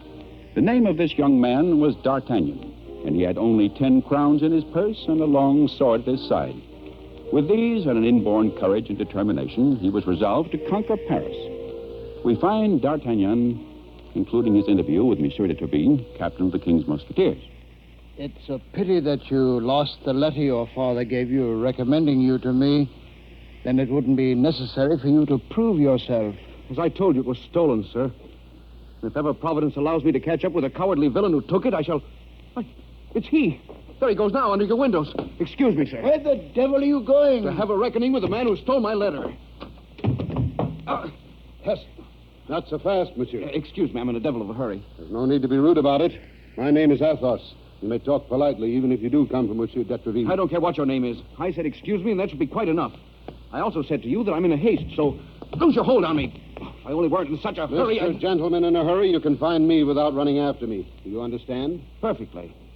Where shall we have our little discussion? Behind the Luxembourg at noon. I'll be there 10 minutes before. Run, Mr. Gentleman, as I shall soon have the pleasure of cutting your ears off. Which way did he go? Who? The tall gentleman with a scar on his face. Oh, there he... Blue, let go of my cloak. 'Tis Porthos who said so. It's not I who has your devilish cloak. It's the cloak that has me. Monsieur, you stand a good chance of being chastised if you tangle yourself up in musketeers' cloaks in this fashion. Chastised is a strong word, monsieur. It is indeed. And it is Porthos, the musketeer, who can stand behind the word. And we could go forever, but we only have a chance for a little squib of that Playhouse of Favorites dramatization of The Three Musketeers on our July cassette tape of the month. 2 exciting adventure programs are yours this month when you get our cassette tape for July. Ronald Colman stars in a Screen Directors Guild production of The Prisoner of Zenda, and then there's The Three Musketeers from a Playhouse of Favorites production. It's our July tape. It's yours when you send $5 to the Hall Closet, Box 421, Morton Grove, 60053. Or you can pick up this tape at any of the 11 offices of Northwest Federal Savings, or when you visit Metro Golden Memory Shop at 5941 West Irving Park Road, just east of Austin. An adventure doubleheader this month, The Prisoner of Zenda and The Three Musketeers. $5 from the Hall Closet, Box 421, Morton Grove, 60053. Well, we have lots of good things coming up ahead of us yet. We're going to be listening to a Lucky Strike Extra, Frankie Masters in an Armed Forces Radio Spotlight Bands program, the Eddie Cantor Show, True Detective Mysteries, and now we continue with the next segment of this musical autobiography of Mr. Bing Crosby.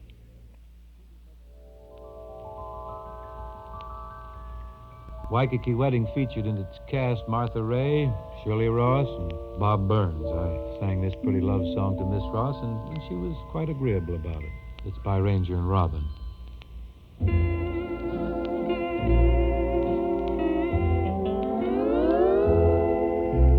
Night new and blue Hawaii.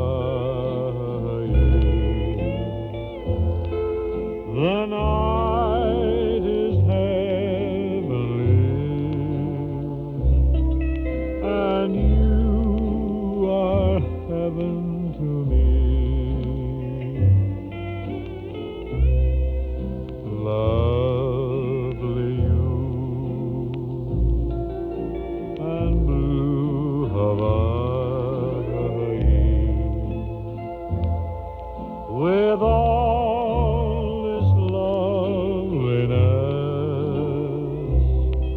there should be love.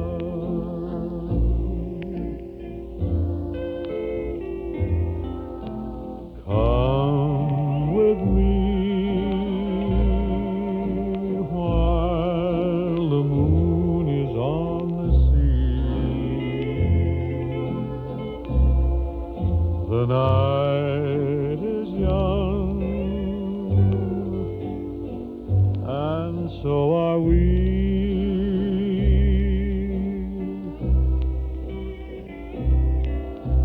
Dreams come true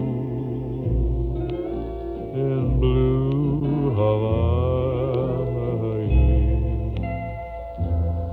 and mine could all come true. This magic night of nights with you.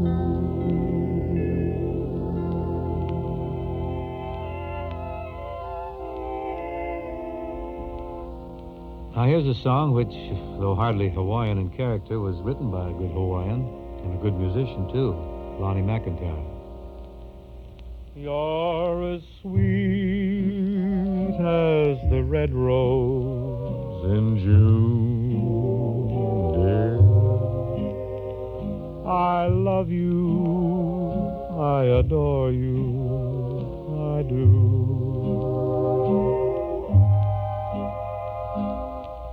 Each night through loveland we'd wander, sweetheart, telling love stories anew. Out of a blue sky, a dark cloud came rolling, breaking my heart in two. Don't leave me alone, for I love only you. You're the one rose that's left in my heart.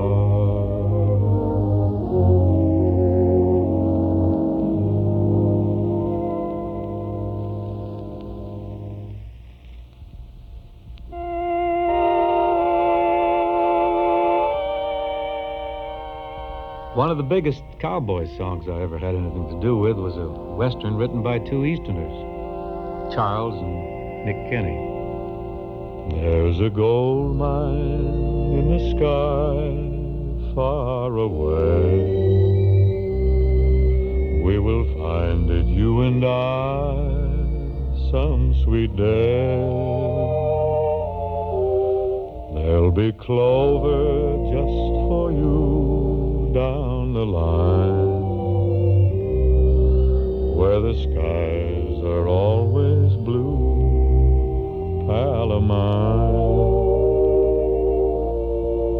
Take your time, old mule, I know you're growing lame,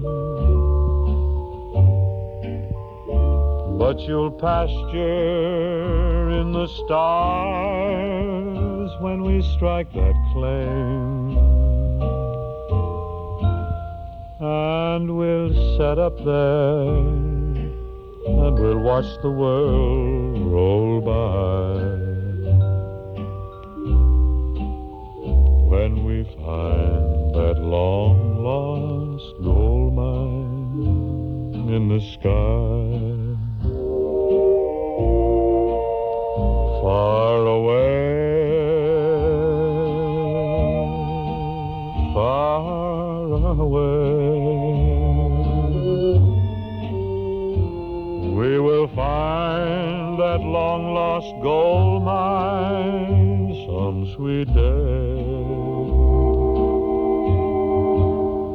and we'll say hello to friends who said goodbye. When we find that long lost gold mine in the sky, far away, far away, far away.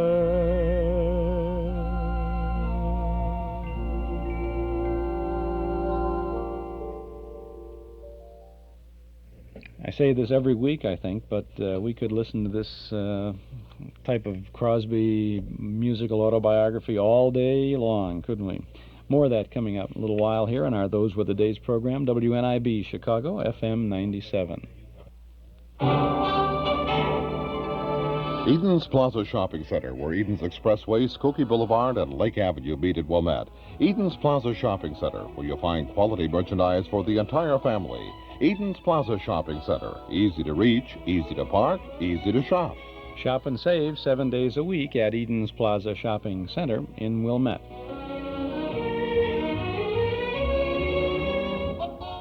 Well, if you've got a couple of minutes, I'd like to tell you about something interesting coming up tonight in Chicagoland, out in Elmwood Park. The Village of Elmwood Park, their Arts and Humanities Commission, is presenting an evening, a nostalgic evening of music and dancing under the stars, featuring Frankie Masters and the orchestra, and yours truly, Chuck Shaden, as the MC for the evening. It's going to be kind of a nice event, I think, out at the Elmwood Park Village Circle on Conti Parkway out there. That's just off Grand Avenue, just west of Harlem. And it's going to be a beautiful evening. The weather is perfect, and Frankie Masters and the orchestra are going to be there. And they've got some vocalists, and they're going to start off with about an hour or so concert, and then they're going to have music for dancing. And we're going to be there to kind of recreate a band remote, as though it's not really going to be broadcast, but if we were producing a big band remote back in the late 30s or the early middle 40s, we're going to try to do it as they might have done it then. And we're going to reminisce a little bit about old-time radio and things like that. It's free. There's no charge. It's absolutely free. You can bring a blanket and sit on the lawn, or you can bring a lawn chair and sit on the lawn or the mall or wherever it is. It's not in a shopping center. It's at the Elmwood Park Village Circle on Conti Parkway. It starts at 8 o'clock tonight. It's going to be a great evening. And as I was doing a little research, pulling some things together about Frankie Masters and about the music of the era, the music that they're going to play, and they've got some wonderful things, too. You know, Frankie wrote the hit Scatterbrain, and he's going to play that. Then you're going to hear Night Train and Alley Cat, and they do a medley of tunes from No No Nanette, and just one, Bye Bye Blackbird, and Oh You Beautiful Doll, and Side by Side, and all the good stuff, you know, the stuff that we really like. And I was digging around looking for some information. I came across a Spotlight Band program, a victory parade of Spotlight bands. It was a Coca-Cola parade of Spotlight bands. When the Armed Forces Radio rebroadcast it, they cut it down a little bit to a nice 15-minute program, and then they eliminated all the commercials, called it the Victory Parade of Spotlight Bands, and I came up with a Frankie Masters appearance on the Spotlight Band. So I thought, oh, this is going to be really good. I'll play a Frankie Masters appearance this afternoon. I know we have a little bit of extra time, so we're going to do it. So we're going back to May the 17th of 1945, and in honor of Frankie Masters' appearance at the village of Elmwood Park this evening, near Harlem and Grand Avenue at the Village Circle at 2 Conti Parkway, we present the Spotlight Bands and Frankie Masters.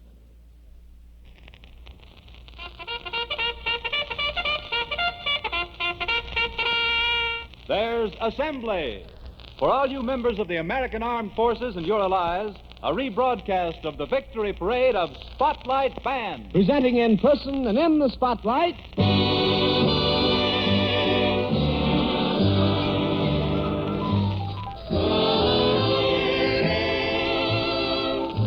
Frankie Masters!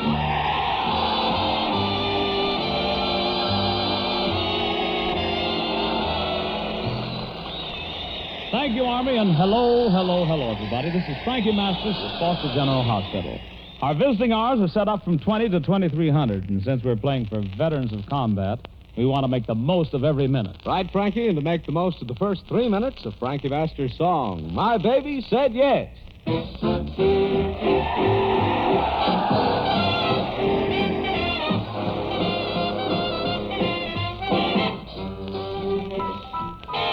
Yip, yip, the hootie, got me a beauty.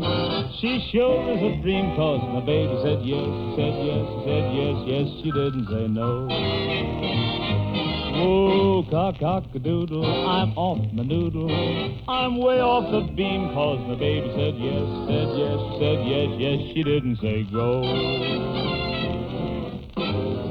Knock me a daisy, pick it all day. Tell me I'm crazy, I'm happy that way. I didn't diddle, march down the middle, and now we're a team, 'cause my baby said yes, said yes, said yes, yes, she couldn't say no.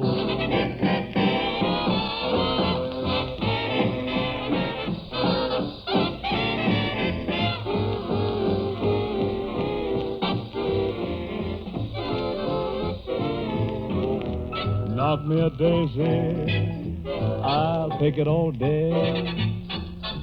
Tell me I'm crazy, I'm happy that way. Ding-dong singing, church bells are ringing. We're dodging the crowd 'cause my baby said yes, she said yes, she said yes, yes, she couldn't say no.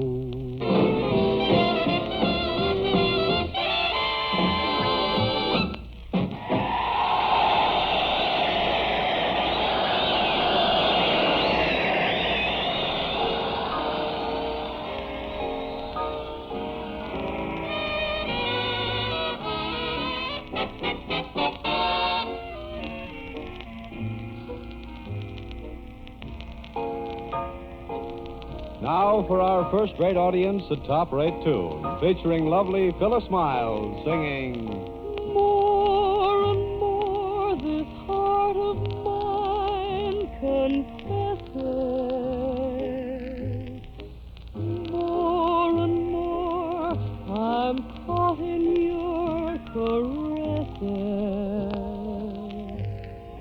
Warmed by the breath of your sighs, cooled by the blue in your eyes. More and more I find it more than thrilling to share this dream that needed fulfilling.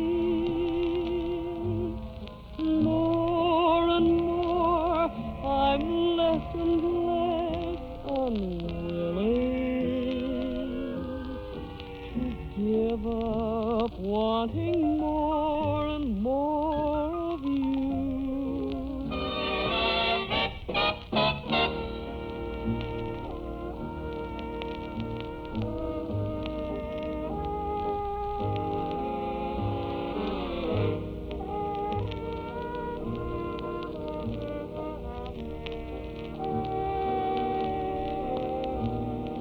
More and more I'm less and less unwilling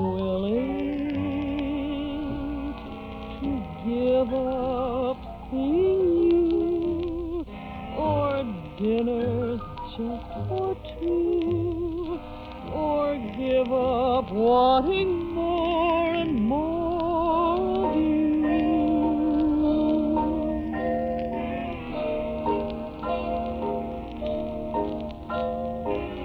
I want you more and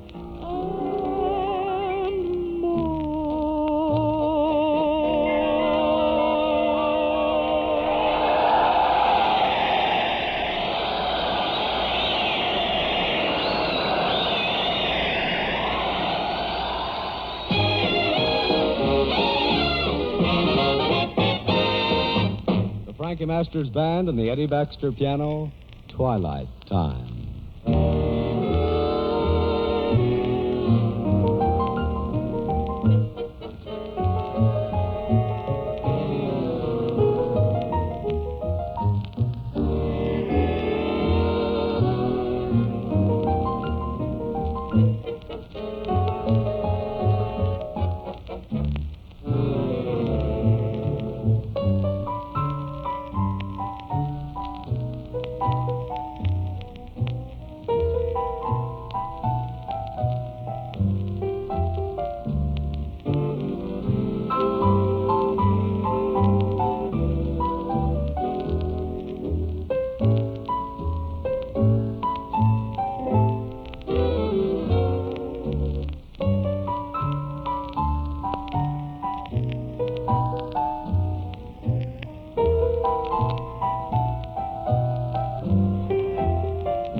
much for moonlit skies. I never wink back at fireflies. But now that the stars are in your eyes, I'm beginning to see the light. I never went in for afterglow or candlelight on the mistletoe. But now when you turn the lamp down low, I'm beginning to see the light. Used to ramble through the park, shadow boxing in the dark. Then you came and caused a spark. That's the four-alarm fire now. I never made love by lantern shine. I never saw rainbows in my wine. But now that your lips are burning mine, I'm beginning to see the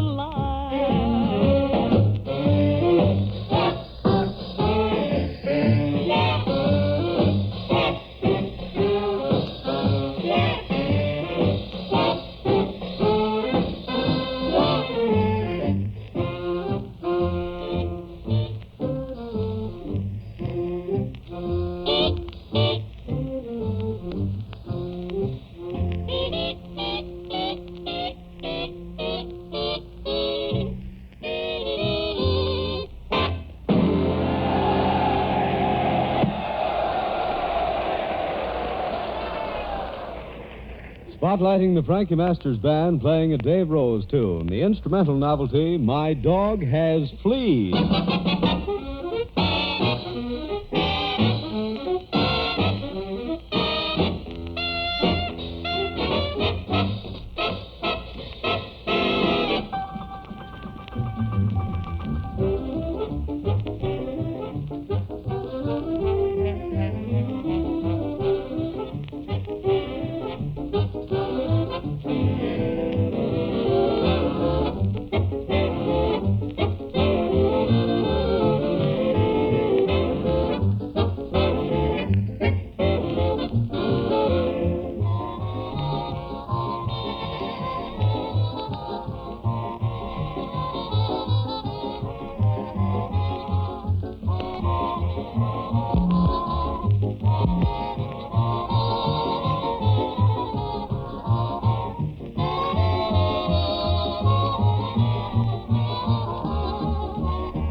This is the Armed Forces Radio Service.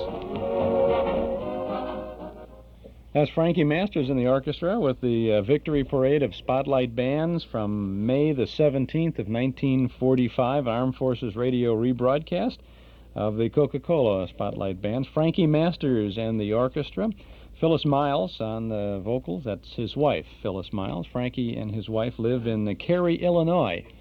They have a kind of a farm out there, and they big favorites in the Chicago area, all over, obviously, but big in the Chicago area. Frankie Masters and his orchestra will be presenting a nostalgic evening of music and dancing under the stars tonight at the Elmwood Park Village Circle at 2 Conti Parkway. That's just a little west of Harlem Avenue on Grand Avenue. Just go over the railroad tracks over there, and you're right there, and the whole thing is there. We will be there tonight too, because they've asked us to be the MC for the occasion. We're going to try to recreate a big band remote, a reasonable facsimile of a big band remote, and we'll be reminiscing a lot about the good old days and talking about the golden age of radio, and just having a good time. I hope you can come. It's absolutely free. There's no charge. It's open to anybody, and you'll have to bring along a blanket or a lawn chair for your seating or reclining comfort, but I think you'll find it well worth the money because it's absolutely free. And it's a beautiful evening and a nice way to spend a couple of hours under the stars in Elmwood Park. Tonight at 8 o'clock at the Elmwood Park Village Circle. This is Chuck Shaden with our Those Were the Days program, WNIB in Chicago at FM 97. Now we're going right back to more old radio as we join 1947. This is November 20th of 1947. This is the third program in the sequence of 5 related Eddie Cantor broadcasts from November of 1947. This particular program finds Eddie Cantor playing host, to his guest Jack Benny, and it's all part of the Eddie Cantor kidnapping sequence. So let's go back now to November 20th, 1947, for the first part of the Eddie Cantor show.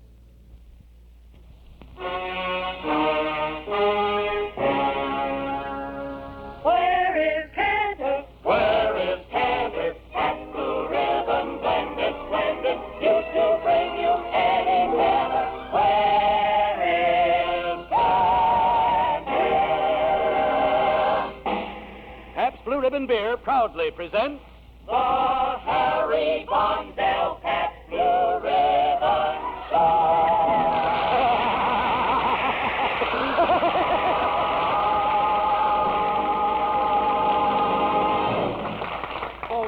As you know, Eddie Cantor has been kidnapped, and I would like at this time to address the following message to the police.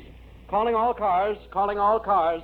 Cantor was kidnapped by 2 men in a green 1946 convertible with white side wall tires. If found, please bring this car to Madman Muntz. He will pay you the highest price for it.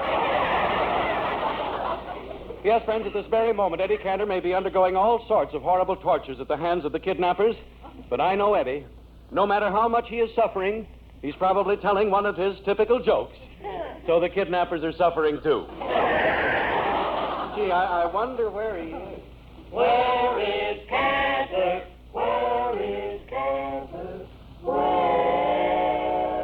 Now, look, Cantor, don't try to make a fool out of me. Don't forget I'm Babyface Moore, and I'm going to get that ransom. What are you going to do if you don't get the money? I'm going to break every bone in your body, beat you to a pulp, cut your throat, fill you full of lead, and dump you in the lake. Please don't do that. Why not? At this time of year, I could catch cold.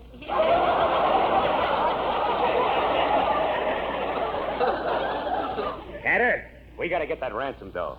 Now, would your wife pay $10,000 for you? She might have 30 years ago. Or even 20. That's too bad. Looks like we're going to have to bump you. Let's not do anything hasty. Maybe Ida would pay the ransom. Why don't you appeal to her? I guess I'm not her type. Cantor, what's the sense of kidding? It's curtains for you. Curtains? Yeah. Now, how do you want it? A bullet is fast and clean. Haven't you got something that's messy but slow? Messy but slow? Yeah. Why don't you let me swallow a tape measure and I could die by inches? Or you could take me behind the house and let me die by the yard. Understand? In the back of the house, there's a yard, and I could... Cantor, I don't like those old jokes. If you wanted new jokes, why didn't you kidnap my writers? I'll go get them. Come back here. Cantor, my trigger finger's beginning to itch. Shall I scratch it? Look, you don't want to kill me. I'll do anything. Hey, maybe you can. My Moll is a singer, see? You could get her a break on the radio. If you put her on the air, maybe I won't kill you. You won't? Tell me, is she a good singer? You heard of Lily Pons, Gladys Swarthout, Risey Stevens? Yes. Yes, I heard all of them, yes. All right. This girl is another Loritz Melchior. Well, let's hear her. She's in the next room. Hey, honey, come in here. Yeah, what is that? This is the girl that sings? Who did you think I was, Princess Elizabeth? Hildegard, honey. Cantor's going to give you an audition on his radio program. Oh, I'm so excited. Honey, would you hold my blackjack? Certainly. All right, Hildegard, go on, sing. Come to me, my melancholy baby. Cuddle up and don't be a balloon. All your fears are foolish fancies, maybe. You know, dear, that I'm in love with you. Oh, I'll never forget the first time I met you, Seymour. I was walking along a dusty country road, and you picked me up and gave me a lift to town, which I thought was especially nice since you didn't have a car. And that night you took me to the movies. We hugged a little, we necked a little, and then we discovered we weren't even sitting together. Oh, you loved me. You always used to take me along with you when you went to buy a necktie. You would put your fingers around my throat and squeeze real hard, and you'd say to the salesman, see, that's the shade of purple I want. And that's why I say, smile, my honey dear, while I wipe away here, or else I shall be melancholy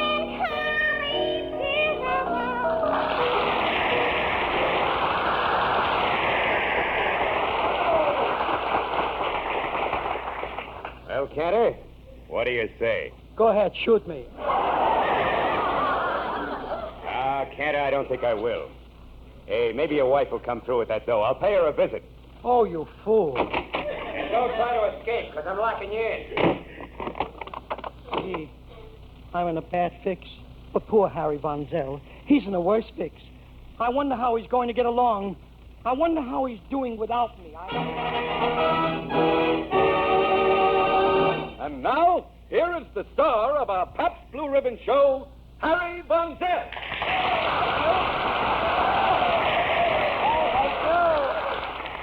Thank you, Stokes, and strap yourself into your seats, ladies and gentlemen. Tonight, Von Zell is telling the joke. You know, folks, I've been doing my Christmas shopping early. This morning I was in a store and I saw this beautiful cigarette lighter for $10. It was a steal, so I stole it. Well, I can tell the jokes, that's obvious. Who needs Cantor? I can even sing those songs like that. Look, Cookie, a downbeat, please. If you knew Susie like I know Susie, oh, what a girl. There's none so classy as this. Harry. Who? Harry. Who said that? I did. Who are you? I'm your conscience. Your inner voice. Well, where are you? I'm inside of you. Well, get out. There's hardly enough room in here for me. Harry Von Zell, you should be ashamed of yourself. Well, ashamed? Hey, wait a second. If you're my conscience, why do you sound like Eddie Cantor? I do imitations. Harry Von Zell, you're a low-down skunk, doing such a nasty thing to Eddie Cantor, one of the world's greatest and most talented entertainers. The opinions expressed by my conscience are not necessarily those of the rest of my body. Cantor's been good to you, Von Zell. Remember that time your wife had a baby and you didn't have the money to pay the bills? Who lent you the money? Cantor? And as soon as you returned the money, didn't he give you back the baby?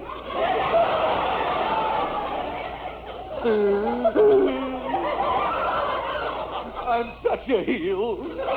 And isn't Cantor the one who gave you a chance to tell millions of people about that wonderful, splendid Pabst Blue Ribbon beer? Yeah, and that Pabst is the result of 103 years of skillful yeasting and expert carbonation and careful mashing and a whole series of processes known as the art of brewing.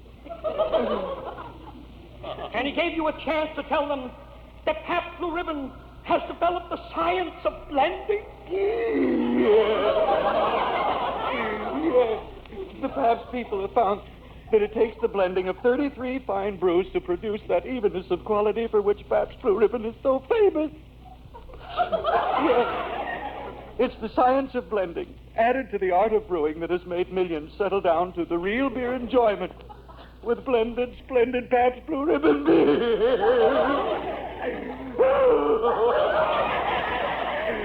Yeah, I can't go on. Take it, fellas. 33 fine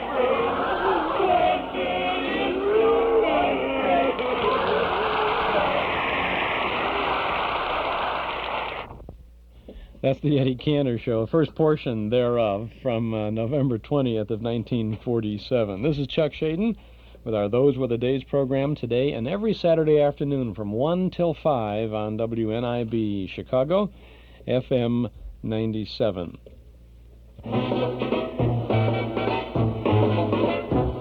Old-time radio fans, you're invited to visit our Metro Golden Memory Shop at 5941 West Irving Park Road, just east of Austin. You'll be amazed at the supply of new things to bring back the old times and old things to provide more good times. We have hundreds of recordings of the fabulous old-time radio shows on cassette, 8-track tape, and LP records. You can get War of the Worlds, Abbott and Costello, Who's On First, Jack Benny, Fibber McGee, Amos and Andy, Suspense, Lights Out, Inner Sanctum, and more. Plus big band, soundtrack, and personality recordings, movie posters and photographs, and a fabulous collection of books and magazines about radio, TV, movies, and the comics. And, of course, we have our supply of Fred McDonald's new book, Don't Touch That Dial, looking at radio programming in American life from 1920 to 1960. It's hot off the press, and you can get your first-on-the-block copy at our Metro Golden Memory Shop, 5941 West Irving Park Road, just east of Austin. We're open 7 days a week, Monday through Friday from 11 till 5, Saturday till 7:30, Sunday from noon to 5. You can remember it. You'll find it at Metro Golden Memories, 5941 West Irving Park Road in Chicago, the MGM Shop. Now let's continue with this Eddie Cantor Show with Eddie's guest, Jack Benny.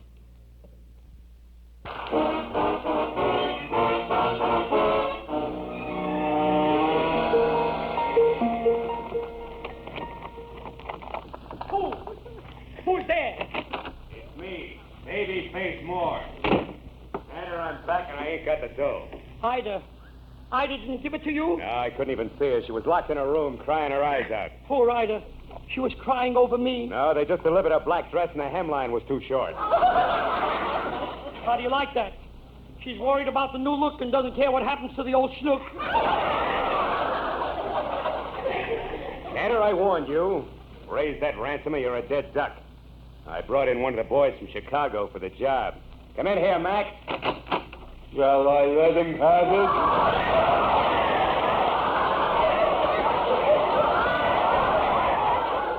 Wait a second, fellas. Don't do anything hasty. You don't really want to kill me. Shall I let him have it? Look, I'll get the money. I'll raise it somehow. I'll mortgage my house. I'll pawn the family jewels. Why can't I let him have it? Please, fellas, I throw myself on your mercy. I beg of you, I plead with you. All right, Max, let him have it. I can't. Why not? I forgot where I put it. Look, fellas, please. If you'll just give me a chance, I know where I can raise the money. Where? I can get it from Jack Benny. Jack Benny?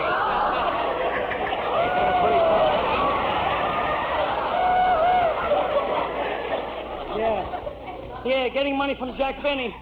It's like the United States trying to get money from England. But Jack is an old friend of mine. He'll let me have the money. Come on, Cantor, let's drive over to Jack Benny's house.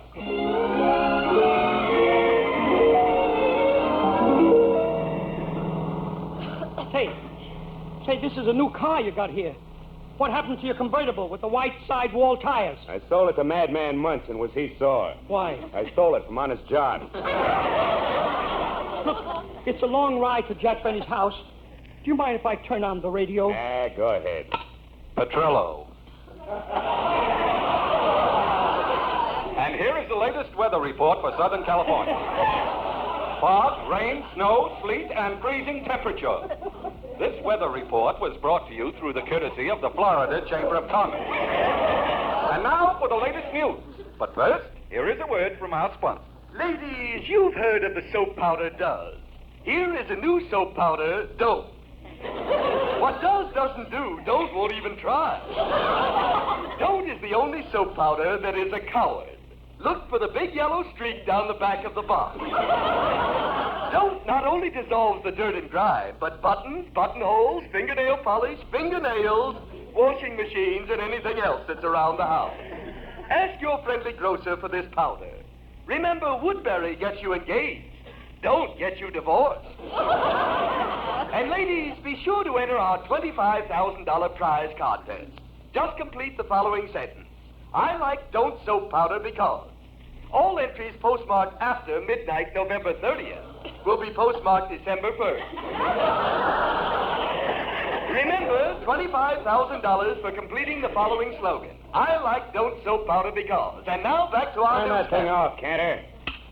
Stop here. This is the street. All right, now which house is Benny's? That one over there. The one with the sign that says Beverly Hills branch of the Bank of America. Well, go ahead in, Cantor, and we'll be waiting right outside for you. Okay.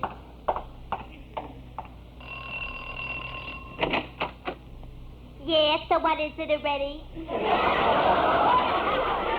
Is Mr. Benny in? Yeah, but he's busy. Say, are you his maid? Benny's maid? What, are you crazy or something? I'm one of the boarders. Can I see Mr. Benny? I wouldn't disturb him now.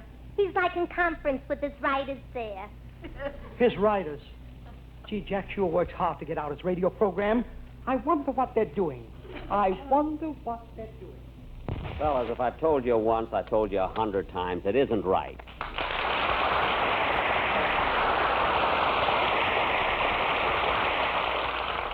Now, look, fellas, you're working for me, aren't you? Yes, sir. That's right. You bet.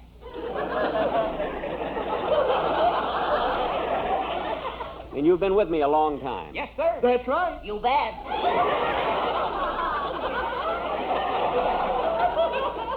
Now, look here, Manny, Mo, and Jack. I discovered you guys when you were nothing. I practically took you out of the gutter. You were writing the Fred Allen show. I put you to work on my program, didn't I? Yes, sir. That's right. Manny, wake up. That Manny, he never... You bet. Manny, if you don't stay awake, I'm going to demote you to That's Right.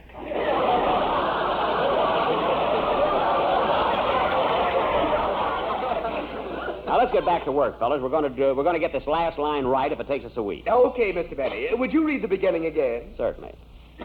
I like Don't soap powder because... It's that simple, fellas. Just add 25 words to it. I like Don't soap powder because... Well, how's this, Mr. Benny? I like Don't soap powder because it's so round, so firm, so fully packed. That's a silly slogan. Anyway, how can a soap powder be round, firm, and fully packed? It could be free and easy on the drawers.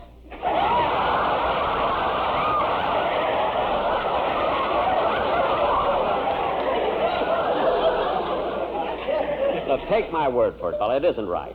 Now, look. Friends, fellows, relatives. Look, you're all supposed to be great writers, full of talent, geniuses. But what good is it? We haven't won a contest in 6 weeks. Now, take that Bafo bubblegum contest. We worked 10 days on a slogan for that, and what do we finally send in? Chew Bafo bubblegum because when you gotta blow, you gotta blow. I mean, a 2-year-old child could have won that contest. By the way, who did win it? A 2-year-old child. Oh, yeah, one of Eddie Cantor's writers. Well, let's get back to the contest. Remember, fellas, there's a first prize of $25,000. $25,000, fellas. You know that ain't hay. I think I've got it, Mr. Benny. I like Don't soap powder because it ain't hay. I haven't had a joke yet, you know. I like Don't soap powder because... No, it's too short. Look, fellas, my violin teacher's coming and I have to practice. Why don't you go in the other room and work on the line, and if you get something, let me know. Yes, sir. That's right. Those guys, they always have... You bet. Get out! Well, I better start practicing. We haven't practiced the violin in weeks. Oh, darn it. Come in. Hello, Jack. Oh, hello, Eddie. What's new? Sit down. Thank you. Have a piece of candy. Thank you.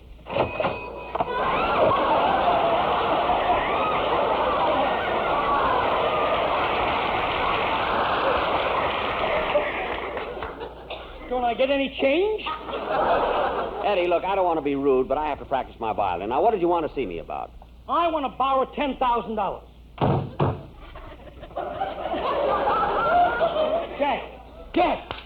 Jack! Are you all right? Speak to me. Jack! Hello, Eddie. What are you doing here? I came to borrow $10,000. What else is new, Schmo? Jack, I need this money so badly I'm going crazy. And you expect to get it from me? Here, you see how crazy I'm going? Eddie, what do you need the money for? I've been kidnapped. That's the money for my ransom. If I don't pay it, I'm going to be killed. Eddie, you always make up these fantastic stories to try to borrow money from me. Like when you told me you needed money because Ida was going to have a baby. If you used that excuse once, you used it 5 times.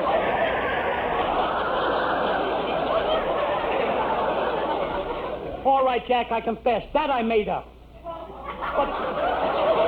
But this is true. Eddie, this is not a good time to ask me. Everything is going wrong. I have to practice the violin. I'm having trouble with my writers. All I need is one simple line. Jack, about the money. I like Don't Soap Powder because... Jack, the money. It should be so easy, huh? I like Don't Soap Powder because... Why don't you just say you like it because it washes your clothes?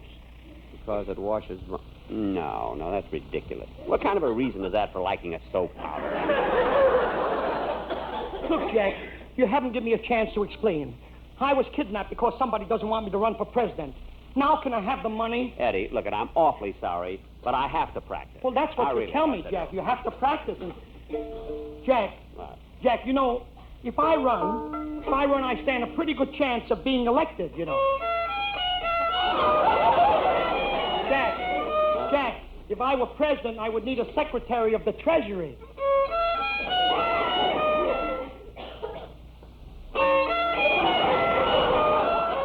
Jack, the secretary of the Treasury would handle all the money in the country. Huh?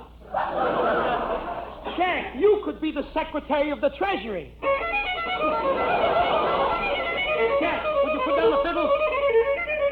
Jack, would you put down the fiddle, Jack? Will you put down the fiddle, Jack? Will you? Wait a minute!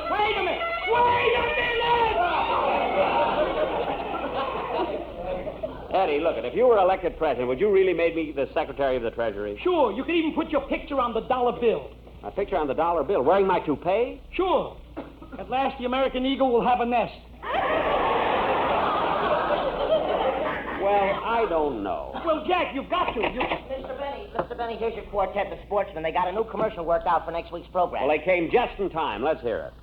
LSLSMFT, oh, that's the smoke for you and me. Now, just a minute. Fellas, how would you like to work on my program? Eddie, they can't work on your program. They're on my program. They could work on my program, too. No, Eddie, look, they work for me exclusively. You see, on my program, they get prestige. On my program, they'll get money. Fellas, I'll leave it to you. Which would you rather have, prestige or money? P-A-P-A-P-S-T, oh, that's the beer for you and me. Fellas, money isn't everything, believe me. Tell them what you think of money, fellas. Mammy and Pappy love Pabst Blue Ribbon, Mammy and Pappy love Blue Ribbon beer. Never too dark and Fellas, Mammy and Pappy love Pabst Blue Ribbon, Mammy and Pappy love Blue Ribbon beer. Money. And foamy, sparkling clear. Prestige. It's blended and it's splendid. It's the best of all beers. Brewed in Milwaukee for 103 years. Mammy and Pappy love Pabst Blue Ribbon. Mammy and Pappy love Blue Ribbon beer. Order its confidence, serve its pride. Pride its cold cuts on this side. Mammy and Pappy love Pabst Blue Ribbon. Mammy and Pappy love Blue Ribbon beer. Mammy and Pappy love Pabst Blue Ribbon. Mammy and Pappy love Blue Ribbon beer.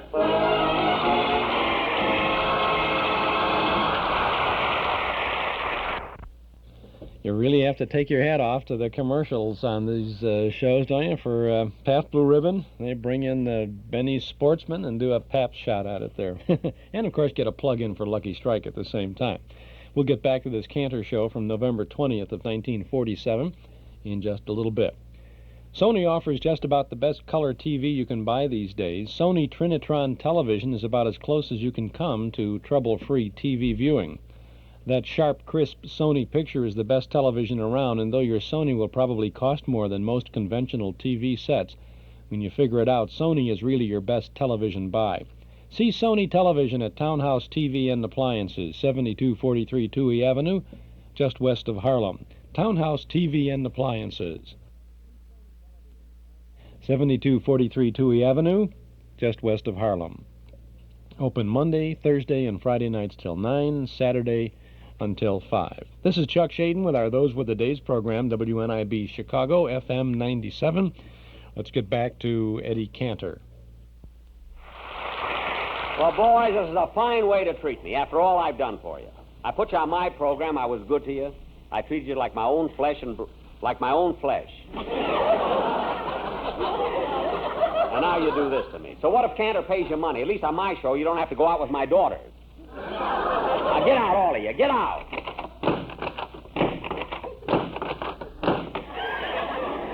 Now, Eddie, if you had any chance of getting money from me, you just lost it, trying to steal my quartet. Well, Jack, all I wanted to do was to improve my program.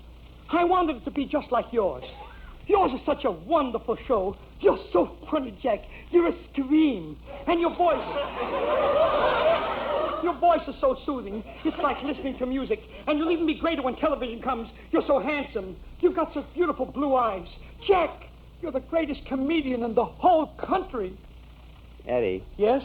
You're not getting the money. Jack,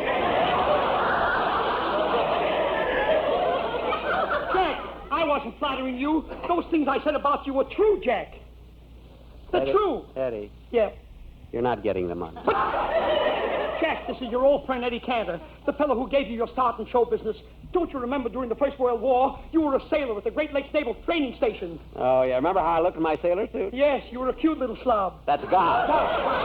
And you're not getting the money. So, all right, you told me. I remember at that time you wanted to get into show business.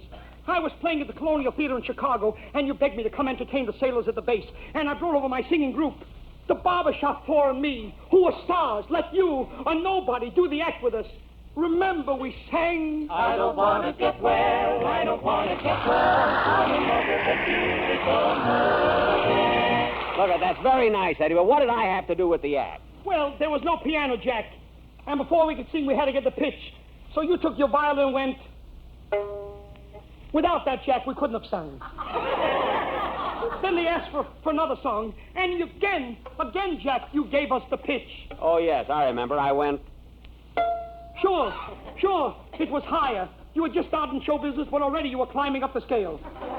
So we sang... Nothing could be finer than to be in Carolina in the morning. Nothing could be sweeter than the Queenie when I meet her in the morning. If I had a land cramp for only a day, I'd take a week and here's what I'd say. Nothing could be finer than to be in Carolina in the morning. Well, Jack, naturally, having sung two songs, we couldn't go away without singing another. Naturally. Now, what did I do while you were singing that song? Well, you... Don't tell me. Let me guess. Right. That started us off on... How you gonna keep them down on the farm after they keep happy? How you gonna keep them way from Broadway, jamming around the place in the town? How you gonna keep them away from home? That's a mystery. Imagine Reuben when he meets his pa. You kiss his cheek and holler, ooh la la.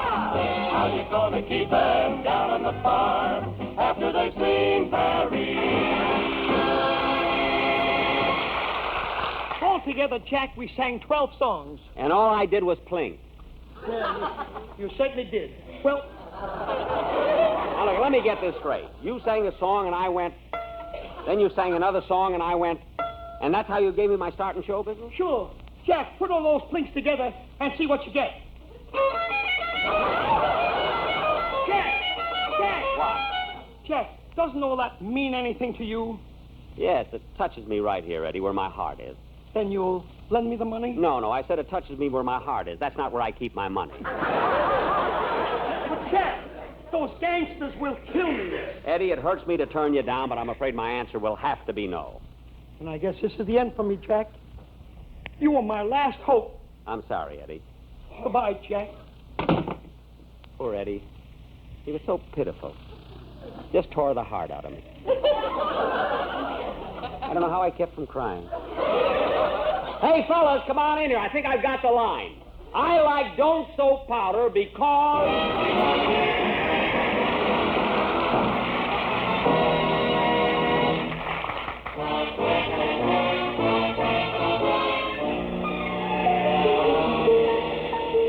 Well, Cantor, you didn't get the money from Benny. No.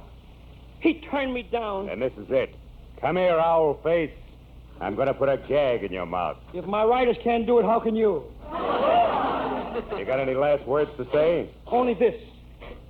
I want to thank 6,000 department stores for helping along my Give a Gift to a Yank Who Gave campaign. Gosh, in cooperation with the National Retail Dry Goods Association, those stores are collecting thousands upon thousands of packages, extra gifts they've asked their customers to buy for the wounded heroes in the hospitals. And I'd like to thank the American Legion and its auxiliaries and the organization known as the Disabled Veterans who will distribute the gifts. Gee, Cantor, that's a pretty nice thing you're doing. You know, you ain't a bad guy.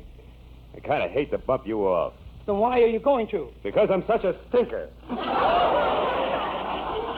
Well, there's no use stalling anymore. I'm going to turn the radio on good and loud, so nobody's going to hear the shot. Please. And now, folks, the announcement you've been waiting for. The winner of the $25,000 Don't Soap Powder contest. The winner is... Jack Benny.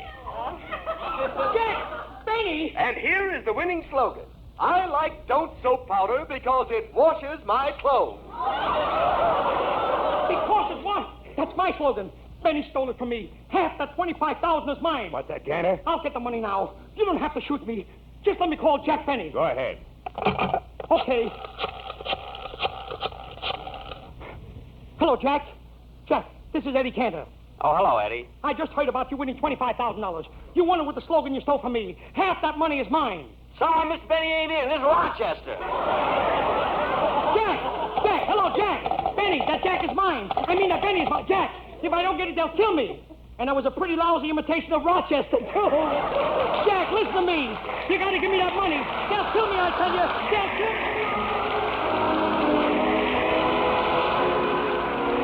This program is brought to you with the best wishes of the Fox Blue Ribbon dealers from coast to coast. Good night.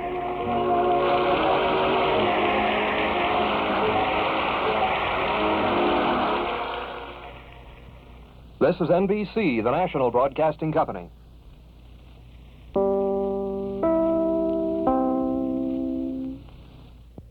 Always a lot of fun listening into Eddie Cantor shows, and this one in particular with Jack Benny and a lot of those Jack Benny-type people who turned up on this show.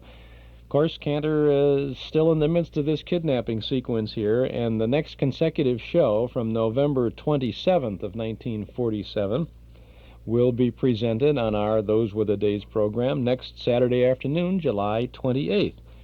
And on that show, that happens to be Thanksgiving from 1947. So Eddie will be serving Thanksgiving dinner to his kidnappers, which, of course, is all very logical and makes sense in the wonderful world of comedy radio, right?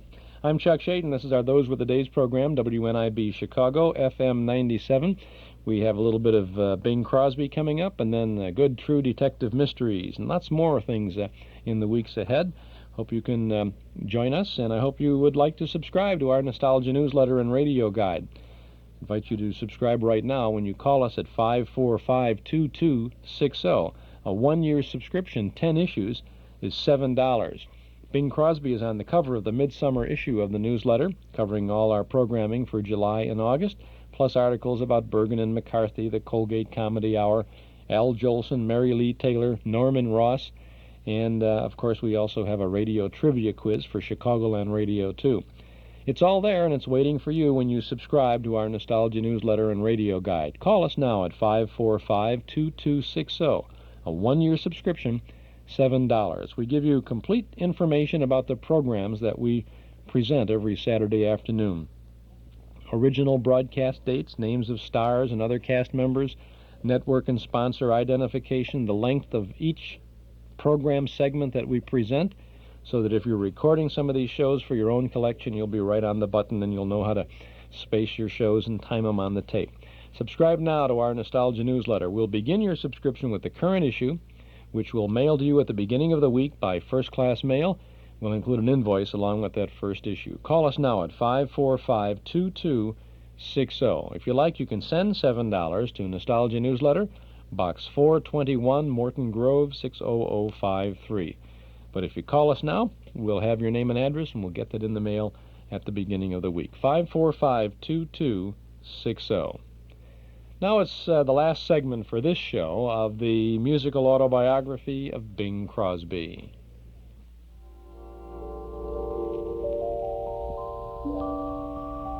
I'm a great fan of B. Lily's. Have been ever since she first came to America in Charlot's Review. So I angled around a little and I got into a picture with her, a thing called Dr. Rhythm. Good fun it was, too, and we sang this song.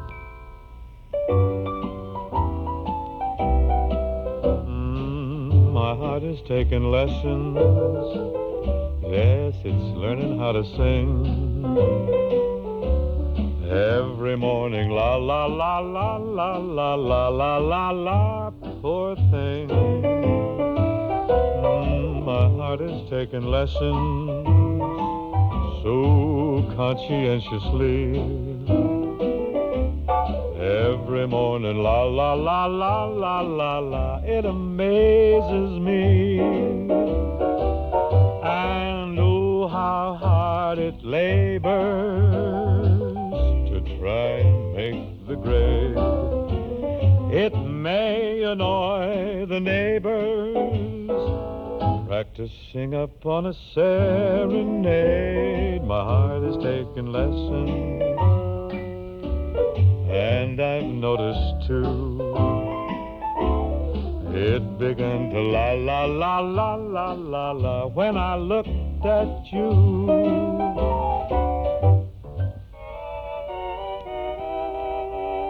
Well, we've had songs about pretty near every subject imaginable, but my favorites are the philosophical songs. Things like Time Goes By and things of that type. But I especially like the happy ones, like this one from Sing You Sinners. It's by Burke and Ragtime Jimmy Monaco. I'm no millionaire, but I'm not the type to care, 'cause I've got a pocket full of dreams. It's my universe, even with my empty purse, 'cause I've got a pocket full of dreams. I wouldn't take all the wealth on Wall Street for a road where nature trods, and I calculate I'm worth my weight in golden rods. Lucky, lucky me, I can live in luxury, 'cause I've got a pocket full of dreams.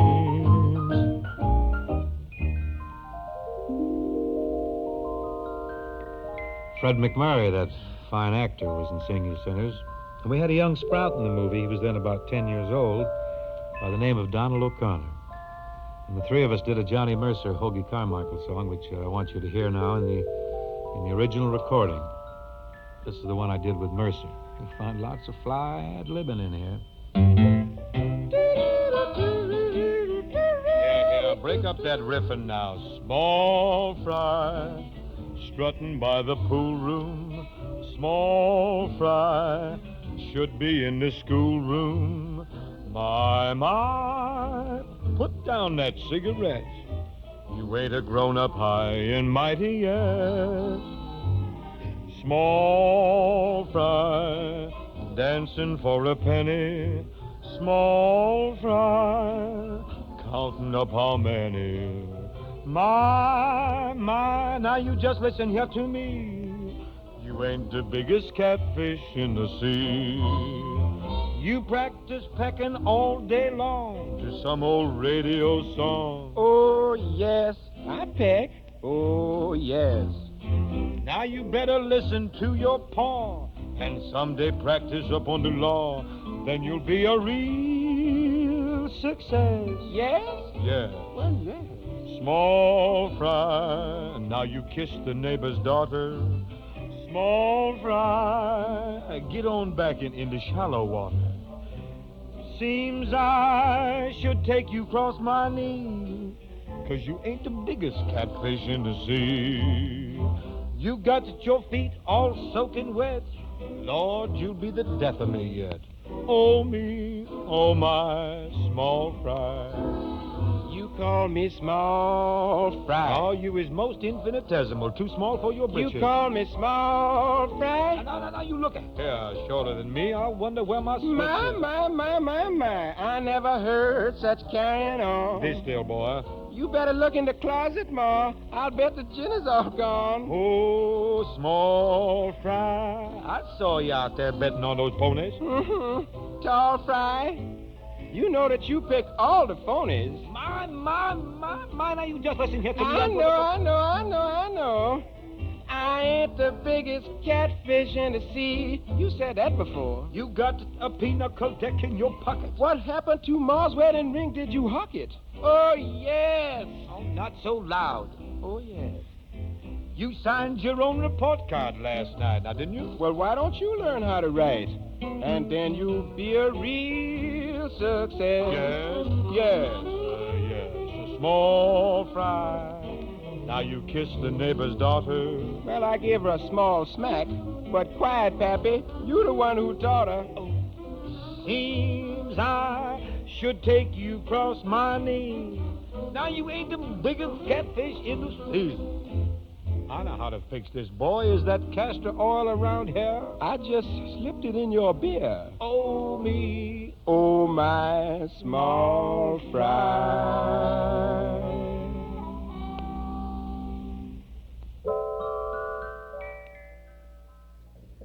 Bing Crosby and his musical autobiography. Now Bing has gotten into the first of the actual recordings from his career with the playing of Small Fry with Johnny Mercer. And we'll pick up with lots more of that next Saturday afternoon as we continue the musical autobiography of Bing Crosby.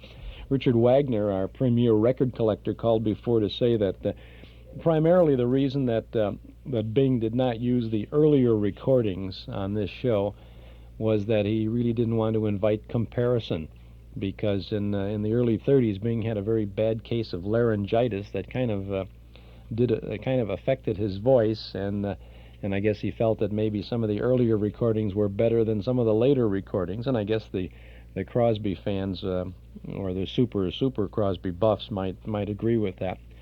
Although you can't argue with Bing Crosby's voice. Anyway, next Saturday afternoon, as we continue with part 4 of the musical autobiography of Bing Crosby, Bing will be singing Mexicali Rose, Tumbling Tumbleweeds, Did Your Mother Come from Ireland, You Are My Sunshine, The Waiter, The Porter, and the Upstairs Maid, Deep in the Heart of Texas, Wait Till the Sun Shines, Nellie, and many, many others. This is Chuck Shaden with our Those Were the Days program, WNIB Chicago, FM 97. We've had lots of inquiries from listeners asking about getting custom cassettes of this Bing Crosby material. As you know, we have a custom cassette service, and we say that we'll be glad to make you a cassette of any old-time radio program that we broadcast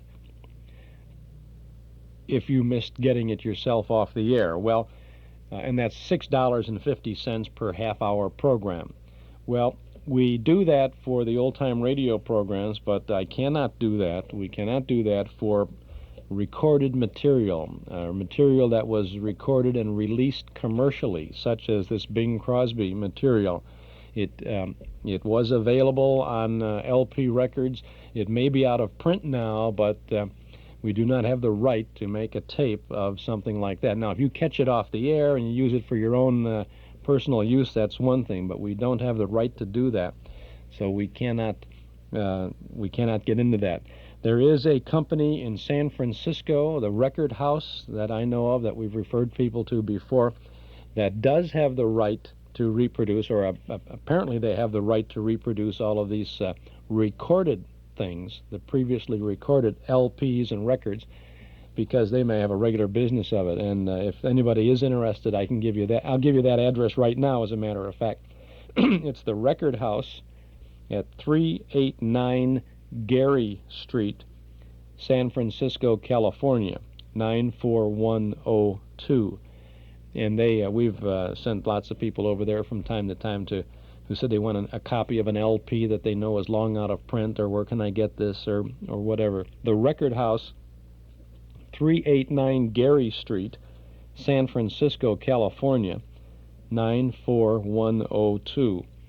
And if you want to find out if indeed they have what you're looking for and you want to invest in a telephone call out there, the area is 415, and the number is 434-3254. And if you miss that, you can call us, and we'll give you the number again. Now, old-time radio, custom cassettes we can handle, and we'll be glad to do that. And if you need, just let us know what you want, and give us all the information about the show, and send $6.50 per half-hour program. Send it to the Hall Closet, Box 421, Morton Grove, 60053. If you need more information about that, give us a call at 545-2260. Now, we're going to wrap up our show with a detective mystery for you today. True Detective Mysteries. This is from July 17th of 1937. This is called Death in Step-Ins. And step-ins is what they used to call swimsuits, bathing suits, swimming trunks. Two parts, I guess, two pieces or one piece. It's a swimming suit that the girls used to wear in the days of the flappers and thereafter. So I think you'll have some fun with the true story in True Detective Mysteries, Death in Step-Ins. And now the true inside story, Death in Step-Ins. Who Killed the Girl on the Rocks? From the pages of True Detective Mysteries magazine, as told personally by prosecuting attorney Fines F. Batchelor at Crawford County, Arkansas.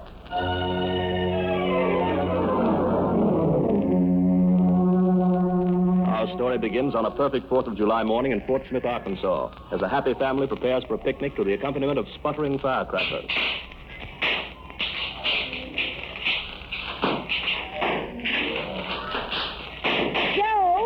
Joe, stop shooting off those firecrackers and come and help me. Now, what do you want, Julia? Bring those chicken and that ham out here on the porch where I can pack them in the basket. All right, Julia, I'm a-bringing them.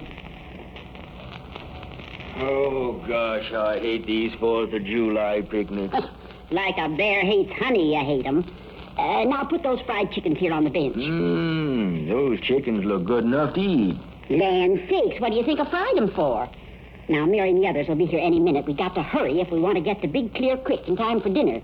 What with the crowds on the road and all. Oh, gosh, Julia, I'd rather eat my victuals here at home on the porch instead of out where the ants begin. That's what you always say, Joe Barrett. But we couldn't keep you away from a picnic lest we put you in a straitjacket. Just a fugitive from a picnic, that's me. Well, here you are. Here's the ham. Ham. And the cheese.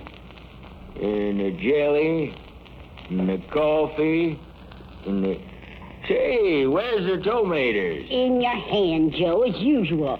Wrap 'em up in wax paper. Mary just loves nice ripe tomatoes. Oh, say, how about me? Mary won't even think about food today. The gal's in love. Isn't it grand? Just think, Mary and Harry engaged. I've known them ever since they were babies. Mary's a mighty fine girl. Sure, and Harry's a fine young man, but... Oh, Julia, Mary's so young. She's only 15, and to think of marrying, why... Well, Mary's older in her ways, and most girls are 15. I'm glad she's marrying a good boy like Harry Jordan. Where are my hard-boiled eggs? Now you know you shouldn't eat them. You can make out with chicken and ham and chocolate cake. Oh, shucks, you can't have a picnic without hard-boiled eggs. You know how I like 'em. Oh, no, Julia, you know I like them. Here come Mary and Harry now. Well, there they be, and they got Alice and Roy with them. What do you know? Hiya there. Well, so glad to see y'all. Oh, Mary, you look pretty. Jolly as usual. Can I help you, Julia? No, thanks, Mary. Later you can at the picnic. All right. Sit down a minute, won't y'all? Yeah. Sit down and rest your wraps a minute. I'll shake you up a cocktail. How about it, Harry? Well, whatever the others say goes for me. Mix us up one. Why, the 4th of July only comes once a year. What do you say, Alice? Yeah, Ron. We all live once. Shake it up, Joe. We'll drink to Mary, the bride-to-be, and to Harry. Yeah. Put one thing in the ceremony, Harry. Hard-boiled eggs on picnics or no wedding. That's right. Thank you, Joe. I'll sure see to that. Well, here we are, boys. Now drink up. Here's to a pretty bride. I'm so glad she's mine. Let's go. All my hands. Yeah, but that motorcycle riding fool brother of yours, Harry. Best brother in the state of Arkansas. Oh, I got the drinks ready. Come on, Dusty, just in time. Hey, Dusty on the spot. That's me. Hello, everybody. Thanks, Joe. Drink to the bride, Dusty. You bet. Here's to my brother's girl, the sweetest girl in the state of Arkansas. Thank you, Dusty. I'm happy today. Fine. Come on, folks. Let's drink up quick and get on the road.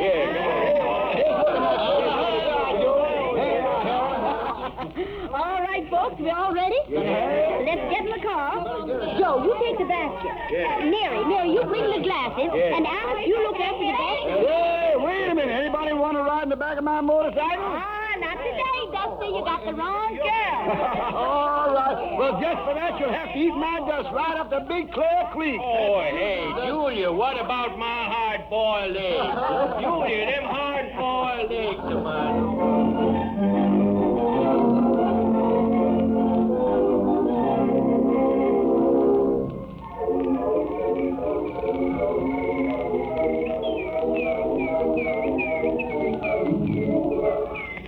Oh, Mary, it's wonderful to have you out here in the country, all alone. Well, the world seems to have stopped today, Harry. No time, no anything. Just you and me. And the flowers looking their prettiest. And all for you, Mary. Oh, you're lovely. Oh, Harry. Look at the water. Doesn't it look cool? Uh-huh. Oh, gee, it's so warm now. I wish I were in it. What's the 4th of July without a swim? Oh, you're such a kid, Mary. I wish I had my bathing suit. I'd duck right in that water. Mary, you're so impulsive. Sometimes I get scared. Oh, scared of what? Scared something will happen before we get married. Oh, Mary, kiss me. Hold me. Then I'll be sure you're really here. There, does that convince you? Oh, it sure does, honey. Harry. Oh, that's Miss Belle. Harry. Yes, Mrs. Barrett? Will you and Mary take this bucket and get some water? Sure will. Yes, we're glad to. My, hasn't it turned hot? Yeah, Mary was talking about a swim. Don't be too long. Joe's yelling for his victuals already. I brought him some eggs, and I'll be boiling them as soon as I get that water. Else he'll never stop talking. Wait, Harry. Wait, Mary. Wait for me. I'll wait, Alice. I'll wait here for Alice, Harry. You get the water for Julie yourself. Oh, all right. See you later, honey. All right. Well, thanks for waiting, Mary. Oh, isn't it hot? Oh, I wish we could go in bathing. Well, why can't we? Well, we didn't bring any suit. Oh, what does that matter? We'll go in our step-ins. Oh, I don't know. Somebody might see us. Oh, there's nobody around here. And really, lots of bathing suits are just like step-ins. Come on, Alice, let's go. Well, there goes my dress. Well, and here goes my right slipper. Mary, if I had a figure like yours, I'd be in Hollywood right now. Oh, Big Clear Creek in Crawford County, Arkansas is good enough for me. Well, here I go into the water. Oh, gee, come on in, Alice. It's just marvelous. Well, is it very deep? Oh, no, not so deep, and it's cool and fresh. It's awful cold. Come on in, Alice. Oh, I am. All right, come on. As soon as I get this dress on. Hey, Here I come. It's wonderful. Oh, okay.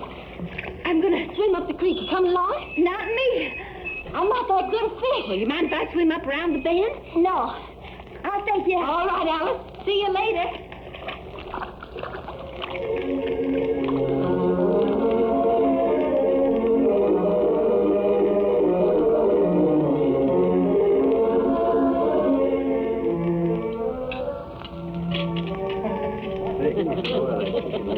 Why, Harry, you aren't eating a thing. And I fried this chicken especially for you. Julia, I'm just waiting till Mary gets back. I wonder why she and Alice are so long. Just imagine a man not able to eat cause his gal, ain't he? Pass a ham, please. Wait till you've been married as long as Julia and me, Harry. You'll lose your appetites easy. Ham, please. Here's the ham. Thanks, Dusty. I suppose I am foolish. This chicken is good, Julia. Told you so. Boy, is it. Saying you'd better hurry up on your share, Harry. Dusty won't leave anything. He's pitching it in just like it was hay. Sure, Roy. My brother's lost his appetite, but nothing's the matter with mine. Oh, my, I wish we'd waited for Mary and Alice. Seems kind of unsociable like to start dinner without them. Unsociable, my eye. We waited half an hour. That's one thing I like about a picnic. All the house rules don't hold. I wonder where Mary and Alice are. I think I'd better go hunting. Oh, they're all right, Harry. There's a dozen pairs from the creek down here. You might miss them. Don't be so nervous. All right, Dusty, but you Why, know... there's Alice now. Alice! Alice! Tell Mary to hurry. Mary? Why isn't Mary here? No, Alice. Where'd you leave Mary? Why, she must be here. She left me long ago. Said she was coming right back. Oh. Where'd you leave her? I didn't leave her. She left me. We were swimming. What? Swimming? Yes, it was so hot we went in our step-in. Land sakes. While we were in, Mary started swimming up the creek. I waited a while, got dressed, and walked through the woods. I thought... Where you going, Harry? I'm going to hunt Mary. Something may have happened to her. Well, Harry, wait a minute. I'll go with you. We'll find her. Oh, we'll find her, Harry. No, don't worry about her. I'm going with you, too, Harry. Yeah, me too. I'm coming along, Joe. Oh, Mary, I know something happened to Mary.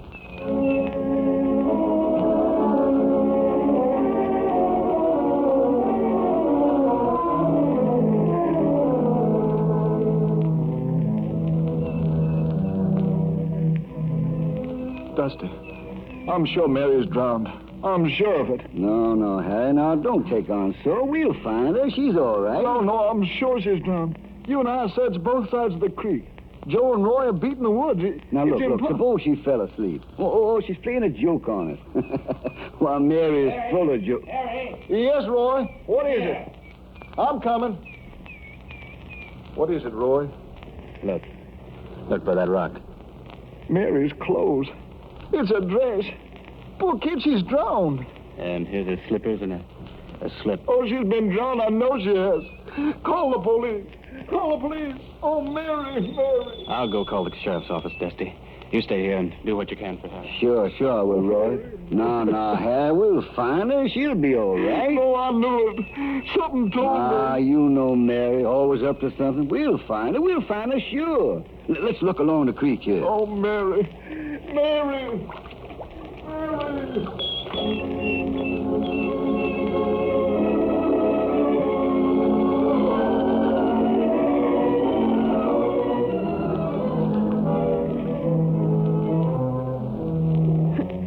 Gee, Mom, it's pretty here. Look at that creek and the big rocks in it, Mom. Yes, Otto. The water is lovely. This is called Big Clear Creek. The water comes way down from the Ozarks. The Ozarks? Mm-hmm. Gee, I thought I would only read about them in books. Mom, I'm sure glad we could leave New York and have our vacation here. Vacation, Otto. It was good of your father to send us here. All this distance to Arkansas for a visit. Look, Mom. Look at that rock around the bend. Which rock? Oh, I see now. The one where the girl is taking a sunbath. Well, she can't be taking a sunbath, Mom. Her head's in the water. Why, son, so it is. That is strange. Her feet are in the water on the other side, too. Yes, and her arm flung up that way. Oh, Mom, she She ain't got hardly any clothes on. But she has on her underwear. Let's walk out in the creek on these rocks. Gee, Mom, what's the matter? You look pale. Oh, Otto, she's dead. Mom. She's dead. Mom, I don't want to see her anymore. Otto, don't look, son. Oh, the poor girl. Help! What is it? What's the matter there? Come quick! The girl's dead. She's dead. Mary! It's Mary! Oh, Mary! Oh, my darling! What have they done to you? Oh, Mary! Her head. Oh, someone has beaten her. Oh, after 2 days they find this. I'm sorry, Harry. Here, wrap this raincoat around her. I'll help you carry her ashore. No, I'll carry her alone. Give me the raincoat. I'll take her in my arms. I'll carry her. Oh, Mary. Oh, Mother. Mary, my darling. My poor Mary. Why did they do this to you? Why?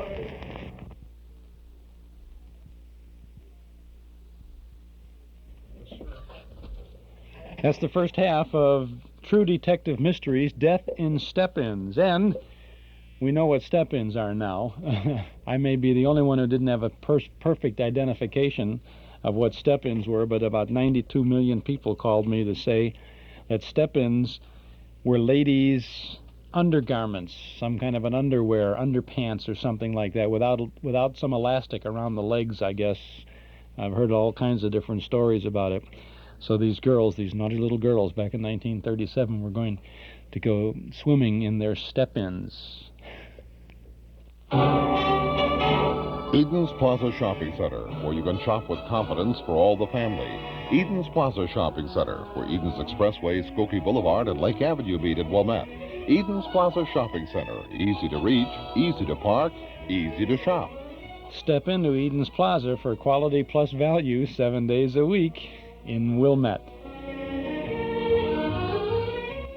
And now, let's get back to the last portion of True Detective Mysteries from July 17th of 1937.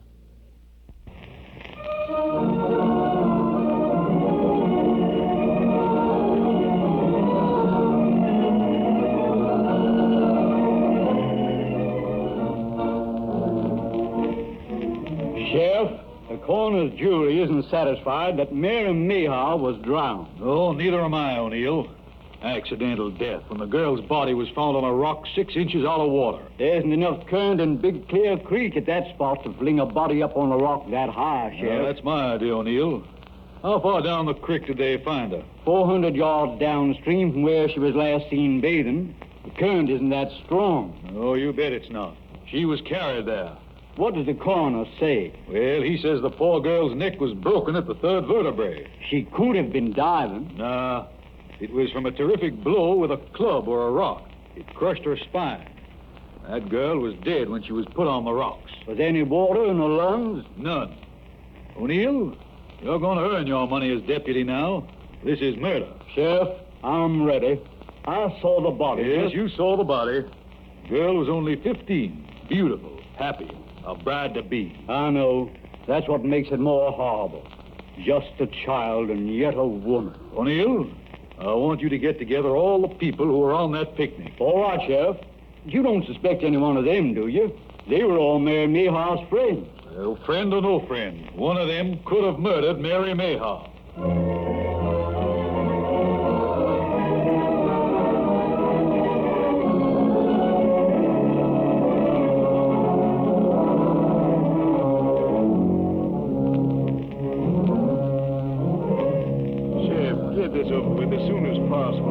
Everybody present, O'Neill? Yes, Sheriff. Here are your picnickers. All of them. Now, folks, you know what we're here for, I reckon.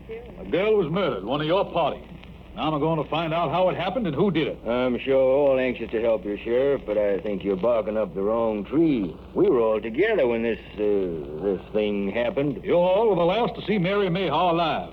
That's why you're here. Now, have any of you anything to tell me, or must I do the talking? Oh, no, Sheriff. How can we tell you? We're all together. You know. So that's it, eh? All right, then I'll do some questioning. Which of you saw her alive last? I I did, I guess. I was in swimming with her. Tell us the whole story. Well, it was warm, so Mary and I went in. Mary swam around the bend, and after a while, I dressed and came back. That's all I know, I guess.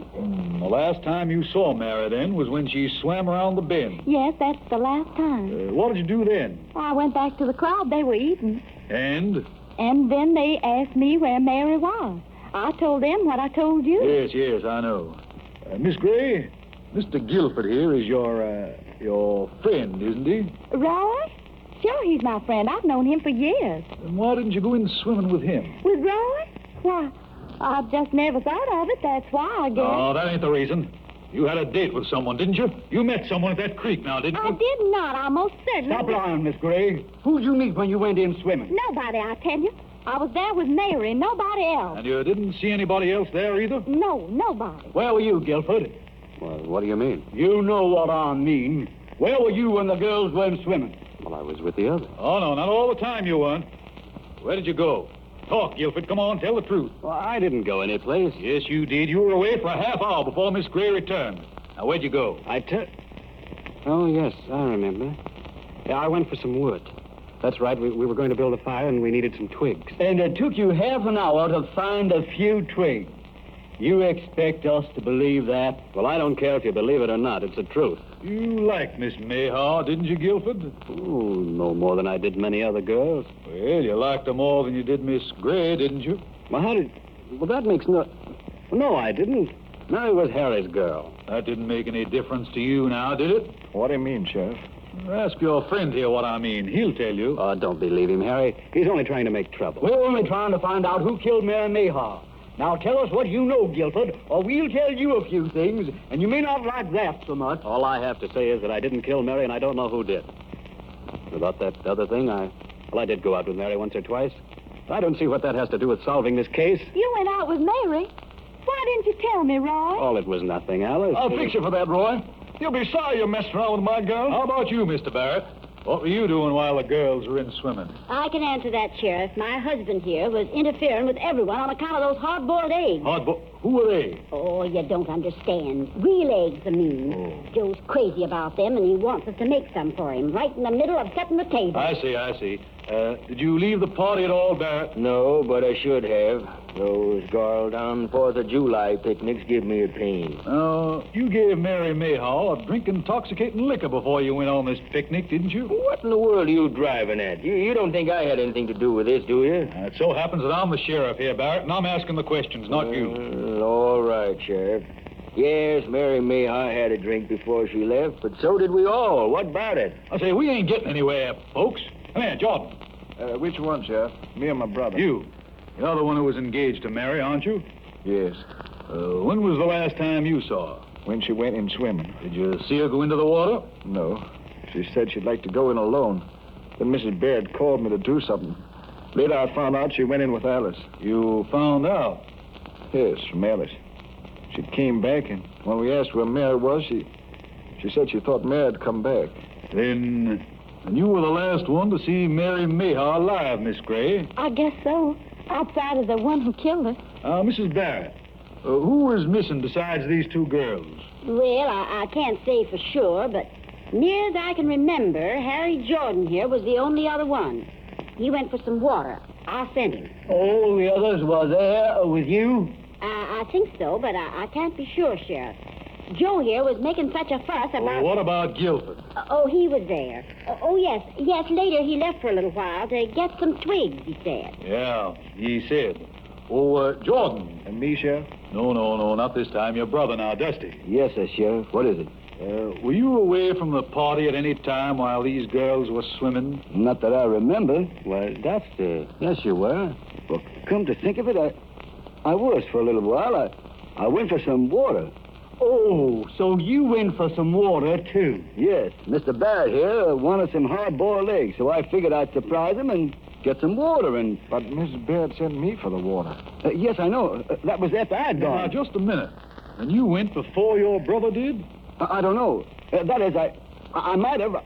I really don't remember. You went for water? What'd you expect to carry it in? I had the only bucket. But you remember, Harry. I had a canvas bucket in my motorcycle kit. I was going to get to... I remember now. Remember what? What's the matter, Miss Gray? I just recalled something that might be important. Oh, yeah? Well, come on, what is it? Well, you remember asking me if I saw anybody when Mary and I went in swimming? Yes, I remember. Now, did you? No, I didn't see anybody. Well, say, what's the idea? Are you playing with us or something? No, but I heard something. Something that I just thought of. Oh, you did? Well, come on, tell us. What was it? Well, when Mary swam around the bend, I heard a motorcycle coming down the road. It stopped, and then I heard a voice, a man's voice, say, "Must be running there." And then he said something else, but I couldn't understand what it was. Dusty rides a motorcycle, but I don't know whether... Oh, just a minute. Come over here. Get out of my way. Get out of my way. Hold it, Shoot the Jordan. Don't try to get away. You can't make it. You did it, Dusty. You were my own brother. You killed my girl. Oh, Harry. I'd have killed you for that. Harry, wait a minute. I didn't mean it. I didn't mean to kill her. It was an accident. I didn't mean it. Come on, Jordan. Talk, and talk straight. Well, I knew the girls were going for a swim. I had them talking about it. And so I took my motorcycle and I rode up to the bend in the creek.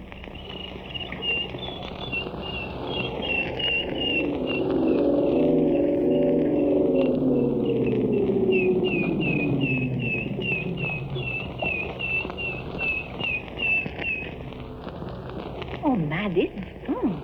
It's so cool. Geez, I just don't know what they're missing. Oh, those pimples are sharp. Dusty, what are you doing here?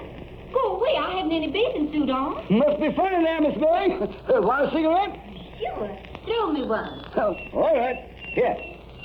Catch it. Okay. I got it. You got it? Yeah. There, what good's a cigarette without a match? Well, come and get one. I dare you. I will not. Don't be silly. I'm going to stay right here behind this bush. Oh, come on. I dare you. What are you afraid of? Well, all right. You don't mind, I don't. Well, come on. Here it is.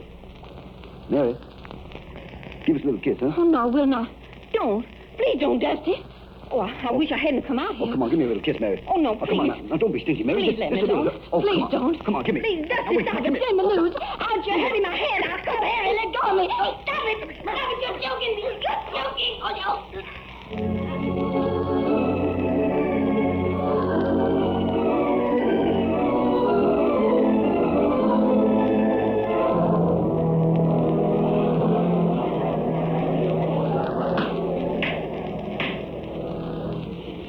Clyde Jordan, you have heard the verdict of the jury. Guilty of manslaughter in the first degree. Manslaughter of the girl your own brother intended to marry. I hereby sentence you to 7 years in state prison.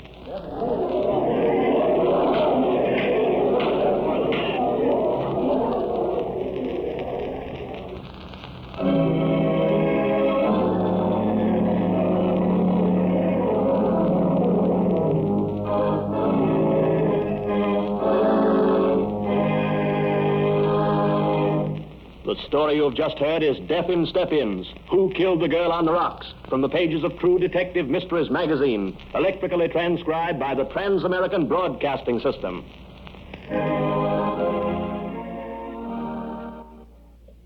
And that's from July 17th of 1937, and they were wrapping up with My Country 'Tis of Thee on there, the Trans-American Transcription Service, I guess. Well, so much for this outing at our Summer Festival of Radio.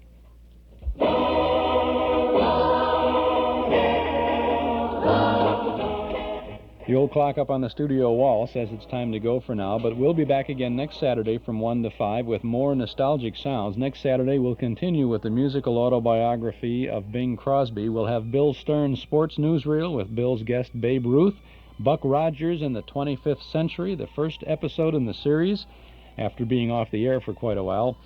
We'll have the Amos and Andy Music Hall, an Eddie Cantor show, Dragnet, And our special guest will be Leon Lichtenfeld, an old-timer recalling the early days of Chicago's WGN and the Drake Hotel.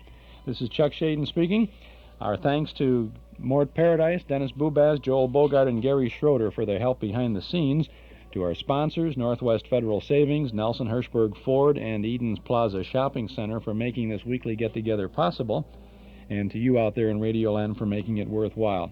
Have a nice weekend. Maybe we'll see you tonight in Elmwood Park, where we're going to be appearing along with Frankie Masters and the orchestra for a nostalgic evening of music and dancing under the stars at the Elmwood Park Village Circle at 8 o'clock tonight. It's absolutely free, and I hope that you can join us. Thanks for listening.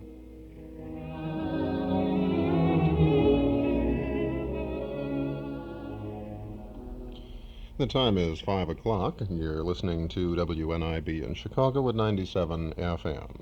And we invite you to stay with us now for Zephyr. Zephyr is our early evening program. 2 hours of shorter, mostly lighter classical music presented each day of the week on WNIB, starting at 5. This is Fred Heft speaking. In our first hour tonight, we'll have music by Glazunov, Dochnani, Paganini, and Rossini. Then between 6 and 7, compositions by Dvorak, Smetana, Johann Strauss Jr., and others. Music first by the Russian composer Alexander Glazunov. His Scène de Ballet, Opus 52, or Ballet Scenes, a suite consisting of an introduction and 7 short balletic dance pieces. We'll hear it played by the Moscow Radio Symphony Orchestra, Gennady Rostistvensky conducting.